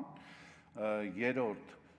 էթիկայի ուրեմն բարձր վարքագծով եւ չորրորդ հակակոռուպցիոն բարձր ուրեմն վարքագծով։ Եվ բնականաբար այս օրենքը նաև ոլորտային հաշվետվություններ պետք է տա եւ պետք է բացահայտի ուրեմն ճշմարտությունը, օրինակ կոռուպցիոն հանցագործությունների գծով, ընտրակեղծիքների եւ այլ գծով։ Եվ մյուսը դա փոխհատուցման ծրագրերն են։ Մենք նախատեսում ենք, որ նաև օրենքով նախատեսել փոխհատուցումներ ստանալու համար խոսքը տուժողների զոհերի մասին է, հիմքեր, այդ թվում տուժողների հստակ շրջանակ, ներառելով առանձին անհատների եւ խմբերի, կախված տուժողների թիրախային խմբերից նախատեսել փոխհատուցման ծրագրեր, որոնք կներառեն նախնական իրավիճակի վերականգնում, անձնական ազատության իրավունքների վերականգնում, մասնավոր, ընտանեկան, պատվի, բարի համբավի, անձեռնմխելիության եւ այլն, կոմպենսացիա, ֆինանսական կամ համարժեք նյութական փոխհատուցումներ, ռեաբիլիտացիա, անվճար բժշկական, հոգեբանական եւ այլ վերականգնողական ծառայություններից օգտվելու հնարավորություն, Փոխհատուցումների տրամադրումը պետք է դիտարկել որպես համալիր իրականացվող միջոցառումներ եւ յուրաքանչյուր տարվա Հայաստանի Հանրապետության պետական բյուջեի առանձին տողով միջոցներ հատկացնել հիշյալ անձանց կամ խմբերին փոխհատուցում տրամադրելու համար։ 4. Խորհրդանշական միջոցներ կիրառել հրապարակային ներողությունների, հայցման, հիշատակի օրերի սահմանման, անհրաժեշտության դեպքում հուշակոթողների, թանգարանի կառուցման, ցուցադրությունների կազմակերպման եւ այլ միջոցներով։ Կարևոր է նաեւ կոռուպցիոն հանցագործությունների կատարման միջոցով հետևանքով պետությունից թալանված ակտիվների վերականգնումը եւ դրանց օգտագործումը հանրօգուտ նպատակներով, հատուկ այդ նպատակների համար բացված սոցիալական, կրթական, առողջապահական եւ այլ ոլորտներում հատուկ այդ նպատակով պետության արդեն նշեցի ստեղծված հիմնադրամների միջոցով։ Եվ 4-րդ մեխանիզմը դա իմ գործընկերները նշեցին եւ ես սա ամենակարևորն եմ համարում, դա համակարգային ինստիտուցիոնալ բարեփոխումներն են։ Հիմնականում այդ բարեփոխումների շրջանակներում ներառվում է լյուստրացիան, վեթինգը, հասարակական ակտիվիզմը, ինչպես նաև օրենսդրական բարեփոխումները, հիմնական նպատակն է ստեղծել այնպիսի ինստիտուցիոնալ մեխանիզմներ, հիմքեր, որպեսզի նախկինում կատարված իրավախախտումները ել երբևէ ուրեմն չկրկնվեն։ Լյուստրացիայի մասով քննարկումները նաև մեր փորձագիտական համաժողովում այս փուլում տեղական փորձագետները, ազգային փորձագետները գտնում են, որ մարդու իրավունքների պաշտպանության առումով խոցելի է, քանի որ այստեղ խոսքը գնում է կոլեկտիվ մեղքի եւ պատասխանատվության մասին, չնայած մարդու իրավունքների եվրոպական դատարանը նույն Մերձբալթյան հանրապետություններում իրականացված լյուստրացիայի գործերով ունի մի քանի նախադեպեր, որոնցից մեկը Լիտվայի գործով, օրինակ ասում է, որ դա պետք է դիտարկենք ժամանակավոր միջոց, այսինքն ոչ թե պետք է մշտական արգելվի այդ անձանց մուտքը պետական համակարգ, այլ դա պետք է ժամանակավոր լինի։ Եթե ժամանակավոր է, ուրեմն նաև հնարավոր է իրականացնել։ Մեր փորձագետների խորհրդատվությամբ գտնում ենք, որ այս փուլում ավելի անխոցելի է իրականացնել վեթինգ, գնահատում, եւ մենք առաջարկում ենք այն իրականացնել դատական եւ իրավապահ մարմիններում, չնայած վարչապետի կողմից հնչեցվել է առաջարկ միայն դատարաններում իրականացնել, կարծում ենք, որ դա համակարգային չէ, եթե մենք մտնում ենք վեթինգի տակ, մենք պետք է կարողանանք այդ գնահատումը իրականացնել գոնե մինիմում իրավապահ մարմիններում եւս եւ դա պետք է զուգորդվի դատաիրավական խորը համապարփակ բարեփոխումների իրականացմամբ։ Ես չեմ կարծում, որ վեթինգի իրականացումը դա նվաստացուցիչ է, հակառակ նույն այսօրվա մեր դատական օրենսգիրքը պարունակում է դրույթներ, որ 5 տարին մեկ դատավորները ենթակա են գնահատման, այդ թվում մասնագիտական, էթիկայի վարքագծի կանոնների վերաբերյալ, ասեմ ավելին, նաև հնարավորություն է տալիս, որ դատավորները իրենք տարին մեկ անգամ դիմեն, որպեսզի իրենք գնահատվեն։ Սա ինչ է նշանակում, որ սա առաջին հերթին հարկավոր է դատավորներին, որովհետև վեթինգի process-ից իրենք դուրս են գալու շատ ավելի ուժեղացած, շատ ավելի վստահություն ստացած, որովհետև վեթինգը հնարավորություն է տալիս վերականգնել տվյալ դեպքում օրինակ դատական իշխանության ուրեմն բարի համբավը վստահելիությունը մեր քաղաքացիների շրջանակներում եւ վեթինգ իրականացնելու համար նույնպես կա տարբեր երկրների փորձ, այս վերջերս ակտիվ նաեւ քննարկվում էր տարբեր սոցհարթակներում Ալբանիայի փորձը, իհարկե փորձերը կան, դրանք եւ կարող է ձախողված լինեն եւ հաջողված, ես ցանկանում եմ մեկ բան նշել ավարտից առաջ, որ այո, մենք պետք է այդ փորձերից դասեր քաղենք, բայց այն համակարգը, որ պետք է ընդունենք, դա պետք է լինի հայկական անցումային արդարադատության համակարգ, դա պետք է լինի սուվերեն մեր երկրի ուրեմն համակարգը եւ այն պետք է իրականացնեն նույն վեթինգը մեր ազգային փորձագետները, կարող են ներգրավել սփյուռքահայ փորձագետները, իսկ միջազգային արտասահմանյան փորձագետների համար մենք բաց ենք լինելու, իրենք խորհուրդ կտան մեր պատկան մարմինները, տվյալ դեպքում վեթինգի հանձնաժողովի անդամները, իրենք կորոշեն, թե ինչ չափով դա կօգտագործեն։ Շնորհակալություն։ Շնորհակալություն, պարոն Զադոյան։ Անմիջապես սկսում ենք հարց պատասխան նիստը։ Խնդրեմ առաջին խոսափողը ներկայացեք։ Հարությունյան Արմեն, փաստաբան, շնորհակալություն հետաքրքիր զեկույցի համար։ Հարցս միջազգային փորձին է վերաբերվում, որը ցավոք չհասցրեցի միջազգային մասնագետին հարցնել։ Ուրեմն արձանագրվել են կամ ձեզ հայտնի են արդյոք դեպքեր, երբ անցումային արդարադատության միջոցով անցած դատական իշխանության նկատմամբ երկրորդ անգամ անցումային արդարադատություն իրականացնելու անհրաժեշտություն է ծագել, այսինքն այն անկախությունը եւ այն նպատակները, որ հետապնդում էին անցումային արդարադատություն իրականացնելիս չեն ուրեմն ձեռք բերվել եւ հակառակը դատական իշխանությունը կախման մեջ է հայտնվել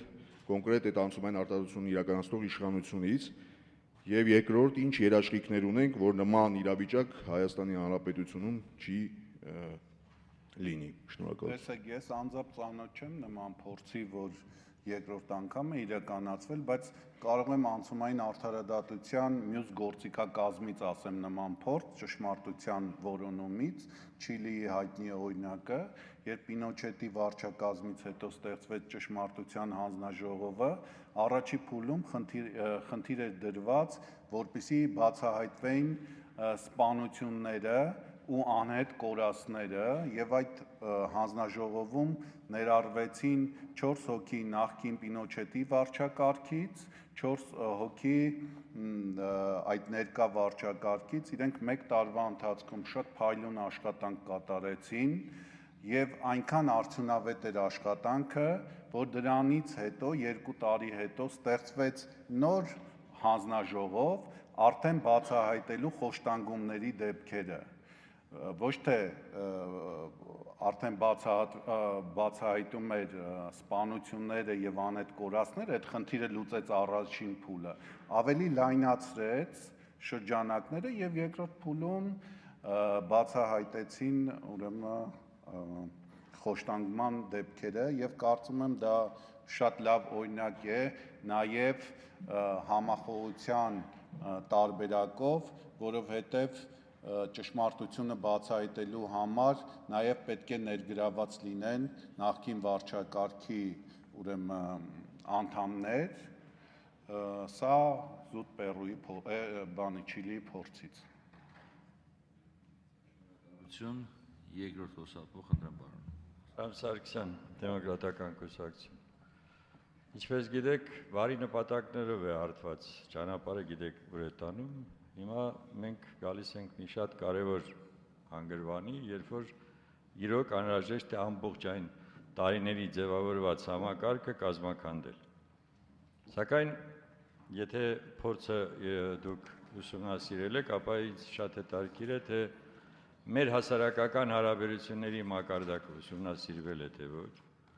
Ինչպիսի հետևանքներ եք դուք տեսնում, եթե մենք ձախողվենք։ Եվ բացի դրանից վեթինգի արդյունքում պատկերացնենք, որ 60-ից 70% այդ դատավորները չանցան, մենք նրանց մերժեցինք, հա, եւ ունենք արդյոք այն կադրային բազան, որը ազնիվ են, սկզբունքային են, արեստավարժ են, անկաշառ են, որոնք պետք է գան եւ փոխարինեն նրանց։ Այսինքն ինչպիսի ժամանակային նաեւ ժամանակացույց եք պատկերացնում, թե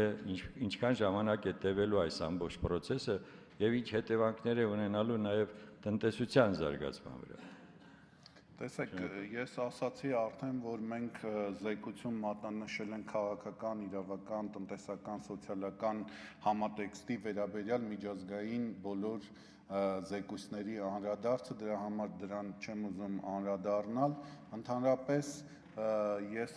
ցանկանում եմ նշել հետևյալը, որ եթե բնականաբար պետք է համախոհություն լինի, մասնագիտական քննարկումներ, հանրային լայն իրազեկում, բայց դա մեր ժողովրդի սուվերեն իրավունքն է, եթե մեր մասնագետները կորոշեն, որ դա սահմանադրության փոփոխության պետք է արվի, դրանից բարձր սուվերեն ուժ չկա, եթե ժողովուրդը որոշելու է, որ դատական համակարգում վեթինգը իրականացվելու, ուրեմն դա իրականացվելու է ու այդտեղ որևէ խնդիր, ռիսկ չկա։ Ես չեմ ասում, որ այսօր հնարավորություն չկա օրենսդրական մակարդակում իրականացնել այսօրվա սահմանադրական լուծումների շրջանակներում, սա պետք է լուրջ քննարկվի եւ իրականացվի։ Կապված դատավորների մասով, այսօր բացառիկ պատուհան է ստեղծվում ոչ բարեխիղճ դատավորների համար իրենց կամքով հեռանալ դատական համակարգից։ Բացառիկ հնարավորություն է մինչև այդ գործիքակազմերի կիրառումը, ես հուսով եմ, որ շատ դատավորներ իրենք ինքնուրույն դուրս կգան այդ համակարգից։ Իսկ վեթինգով անցած դատավորները իրենք ավելի ուժեղանալու են, ես արդեն դա նշեցի, եթե ճիշտ է իրականացվում, բարձր կոմպետենտություն է դրվում սրա տակ, բարեխղճություն է դրվում, ունենալու են կամք, հետևողականություն մինչև վերջ դա իրականացնել, ես ռիսկերը գնահատում եմ մինիմալ։ Եթե ոչ, այո, հնարավոր է նաև ռիսկեր առաջանան հետևանքների առումով։ Հարգելի գործընկերներ, մինչև խոսքը հաջորդ հարց տվողին փոխանցելը եւ քարտուղարությանը եւ պարոն Զադոյան, եթե խնդրեմ սահմանափակենք պատասխանները 1 րոպեով, եթե դեմ չեք, որտեղ շարանը շատ մեծ է եւ հարցերի ավելի լավ է մենք հնարավորինս սեղմ պատասխանենք, քան թողնենք հարցեր, որոնք մնում են անպատասխան։ Խնդրեմ երրորդ խոսափող։ Ժողովրդավարական համախմբում Կամո Ասատրյան, շնորհակալություն պարոն Զադոյան, ես մի քանի գրառում եմ արել, մի երկուսին ոնց որ դուք ընթացս անդրադարձակ, բայց ամեն դեպքում նպատակահարմար եմ գտնում եւս մեկ անգամ հնչեցնելու, պատասխան լսելու։ Ոնց հասկացա, դուք ասում եք, որ սահմանադրականության հարց ոնց որ թե չկա, ես ցավում եմ, որ չեմ հասցրել ուսումնասիրել ձեր զեկույցը, որը որ հրապարակված է եղել, խնդրեի մի հատ մասով պատասխանել։ Բողոքարկման ենթակա լինելու են այդ հանձնաժողովների կամ համապատասխան կառույցների, որոնք որ ստեղծվելու են, դրանց ընդունած ակտերը բողոքարկման ենթակա լինելու են թե ոչ եւ ոնց են բողոքարկվելու։ Եվ արդարադատության իրականացման մասով դուք ասացիք, որ մասնակից են դառնում նաեւ այլ մարմիններ, դիցուք դատախազական համակարգը, նաեւ քննչական ապարատը, իրավապահ մարմիններ դուք ասացիք, այդ մասով իրանք ներգրաված լինելու են այս գործընթացում թե ոչ, եւ ուսումնասիրություն կա, արդյոք որքան մարդ է ներգրաված առհասարակ լինելու, եթե նրանք էլ ընդգրկված լինեն, եւ դատավորների ու նաեւ այդ մարդկանց մերձավոր ազգականները փոխկապակցված անձինք նույնպես անցնելու են, թե ոչ, հստակ ժամկետ նաեւ իրականացման նշվելու է, թե ոչ, օրենքում։ Շնորհակալություն։ Շնորհակալություն։ Ես նշեցի, որ սահմանադրությամբ այսօր էլ հնարավոր է անցումային արդարադատության որոշ գործիքների իրականացումը, օրինակ ազգային ժողովը կարող է ճշմարտության եւ հաշտեցման հանձնաժողով օրենքով ստեղծել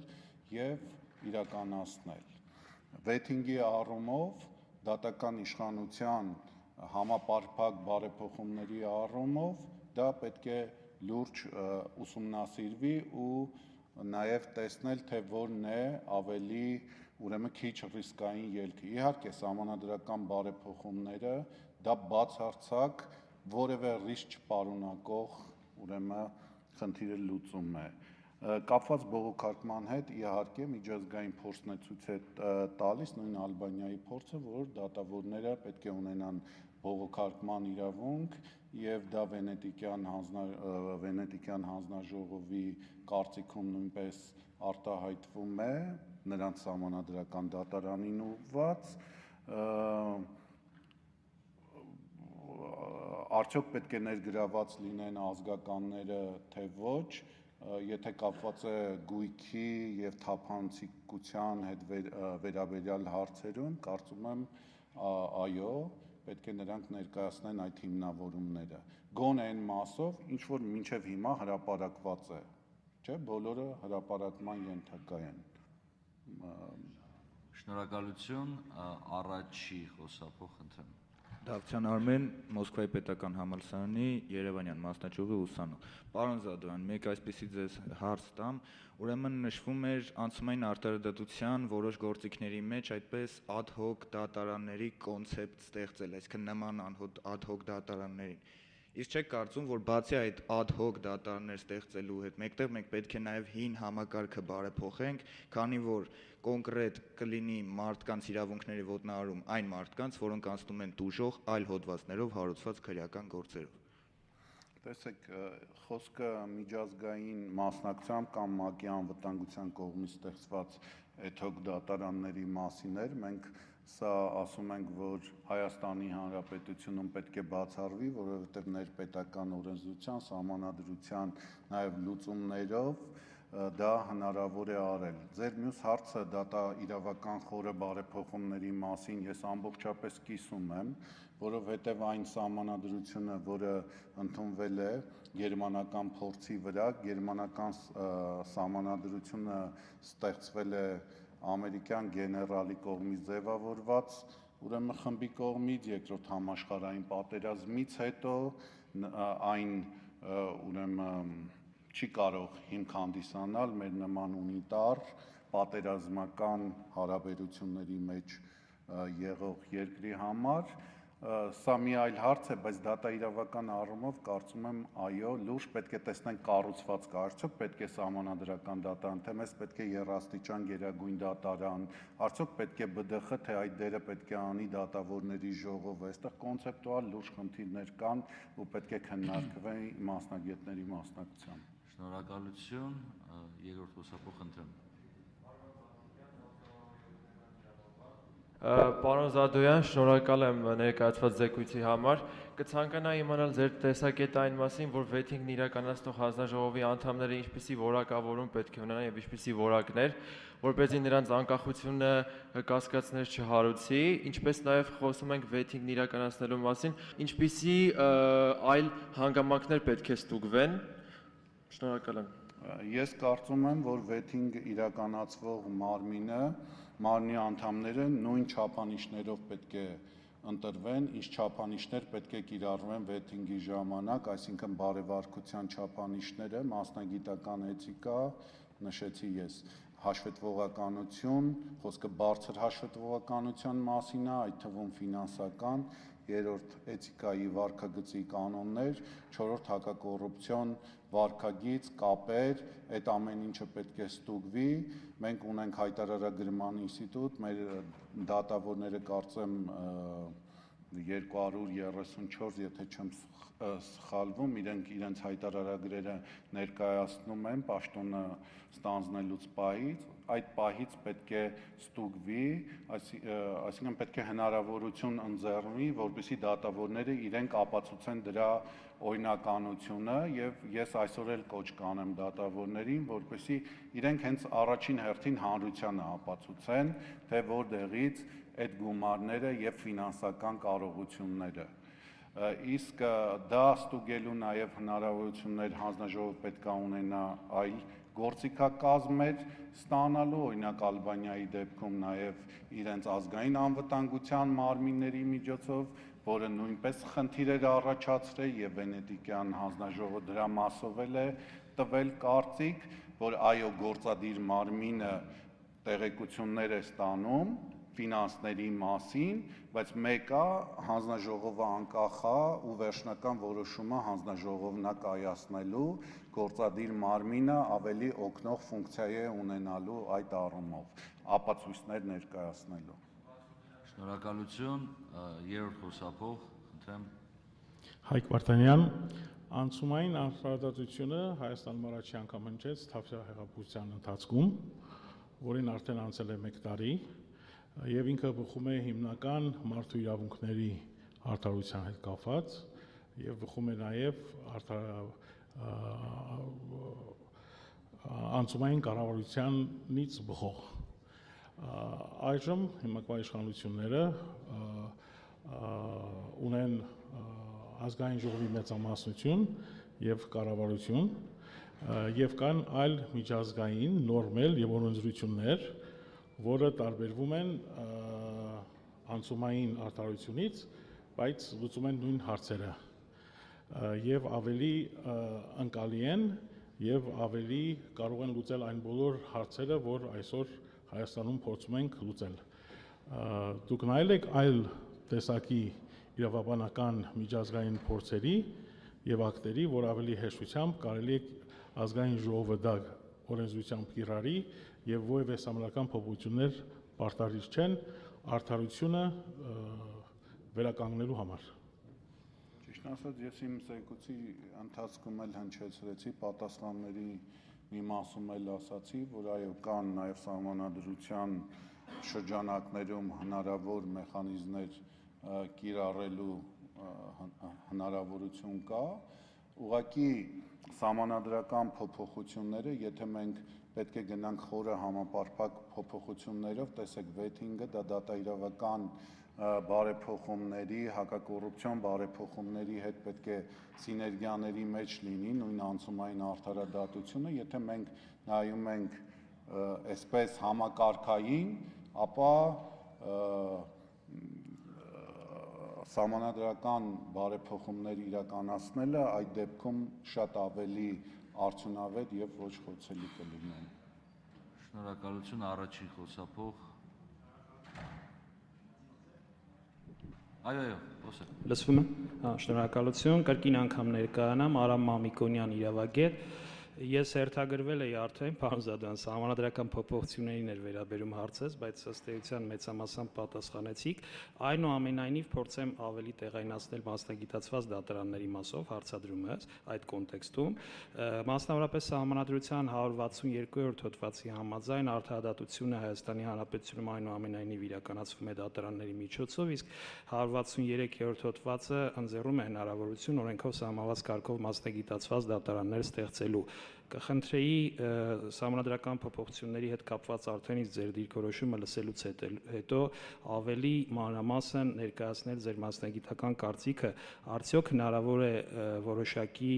օրենքներով մասնագիտացված դատարաններ ստեղծելու միջոցով ներդնել Հայաստանի Հանրապետությունում ամբողջական անցումային արդարադատության իրականացման համակարգ եւ ինչպիսի դատարաններ եւս կրկին անգամ ձեր մասնագիտական կարծիքով պետք է ստեղծվեն։ Շնորհակալություն։ Ես արդեն նշեցի, որ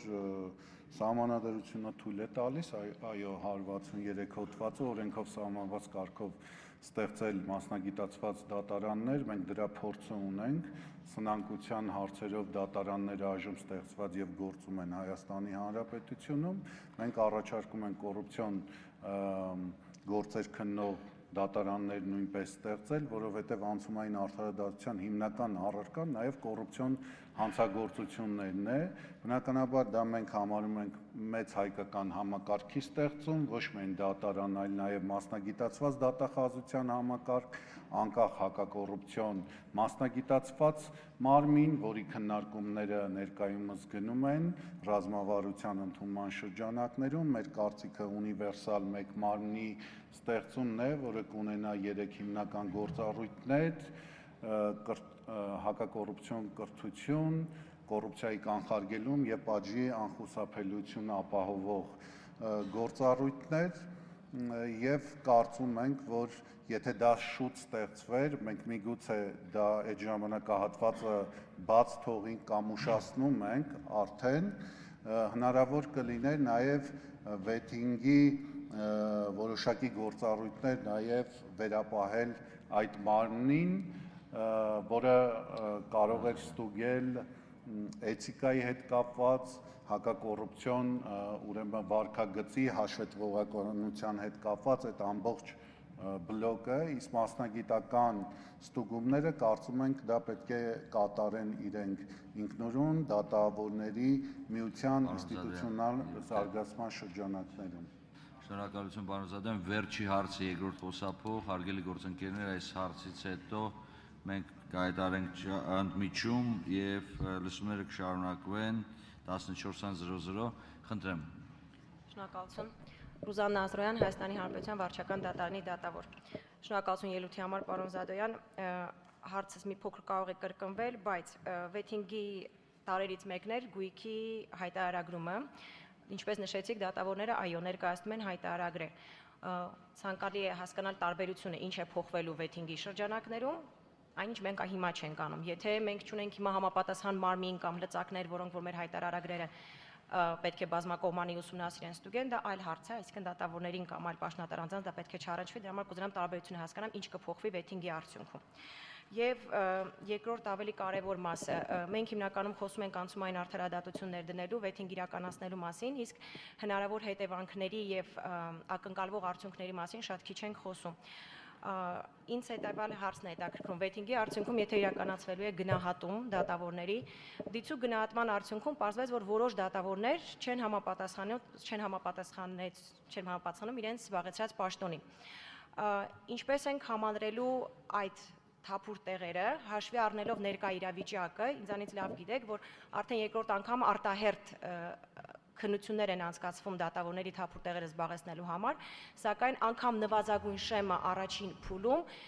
հավակնորդների մեծ մասը չի հաղթահարում, այսինքն մենք մեծ բաց ունենք։ Արդյոք այն դատավորները, որոնք կհամապատասխանեն իրենց պաշտոնին, պետք է գերծանրաբեռնված, կրկնակի եռակի գերծանրաբեռնված շարունակեն աշխատել։ Շնորհակալություն։ Ես շնորհակալություն հարցերի համար, երկրորդ հարցին պատասխանեմ, տեսեք, իրոք շատ կարևոր հարց եք բարձրացնում, ինչ է տալու վեթինգը արդյունքների առումով։ Ես ասացի, ամենակարևոր արդյունքը դա հանրային վստահելիության բարձրացումն է, դրանից բխող դատական անկախության եւ արդյունավետության բարձրացումն է, այսինքն լիարժեք դատական իշխանության իրականացումը, սա ամենակարևոր արդյունքն է, որ ակնկալվելու է այս գործընթացից։ Նաև նշեցի, որ վեթինգը պետք է շահկապված լինի դատաիրավական խորը բարեփոխումների հետ եւ այդ թվում դատարանների մուտքը ապահովող մեխանիզմների եւ գործիքակազմերի բարեփոխումների հետ։ Երբ որ այդ վստահելիության միջավայրը կձևավորվի, կլինեն թափանցիկ բարեխիղճ մրցույթներ, վստահ եղեք, այդ դատավորների տեղերը զբաղեցնողները կգտնվեն։ Հայտարարագրերի մասով խոսքը այստեղ վերաբերում է ներկայացված հայտարարագրերի աղբյուրների օրինականության ապացուցմանը այդ բեռին, այսինքն դատավորները իրենք պետք է շահագրգռված լինեն, որ այդ ինչ ներկայացրել են, դա օրինական է եւ այսօրվանից սկսած դուք տեսեք վերջերս մի քանի օր է տարբեր կայքեր հրապարակում են դատավորների հայտարարագրերը ահռելի գումարների ունեցվածքի մասին։ Ես այսօր գետ-մեկ դեպք չգիտեմ, որ որևէ դատավոր ինքը հանրության ասի, որ այս միջոցները օրինական է եւ ներկայացնի ապացույցներ։ Դրա համար ասում եմ, այսօր բացառիկ մարդասիրական միջանց կա։ Կներկայացնեն այդ վեթինգի process-ը ավելի շուտ կանցնեն, հանրային վեթինգ կանցնեն, կշարունակեն պաշտոնավարելը, չեն ներկայացնի, ուրեմն էլի մարդասիրական միջանց կա, այսօր կարող են հրաժարականների միջոցով լքել դատական համակարգը։ Շնորհակալություն։ Շնորհակալություն, պարոն Զադոյան, հարգելի գործընկերներ, ընդմիջում մինչև 14:00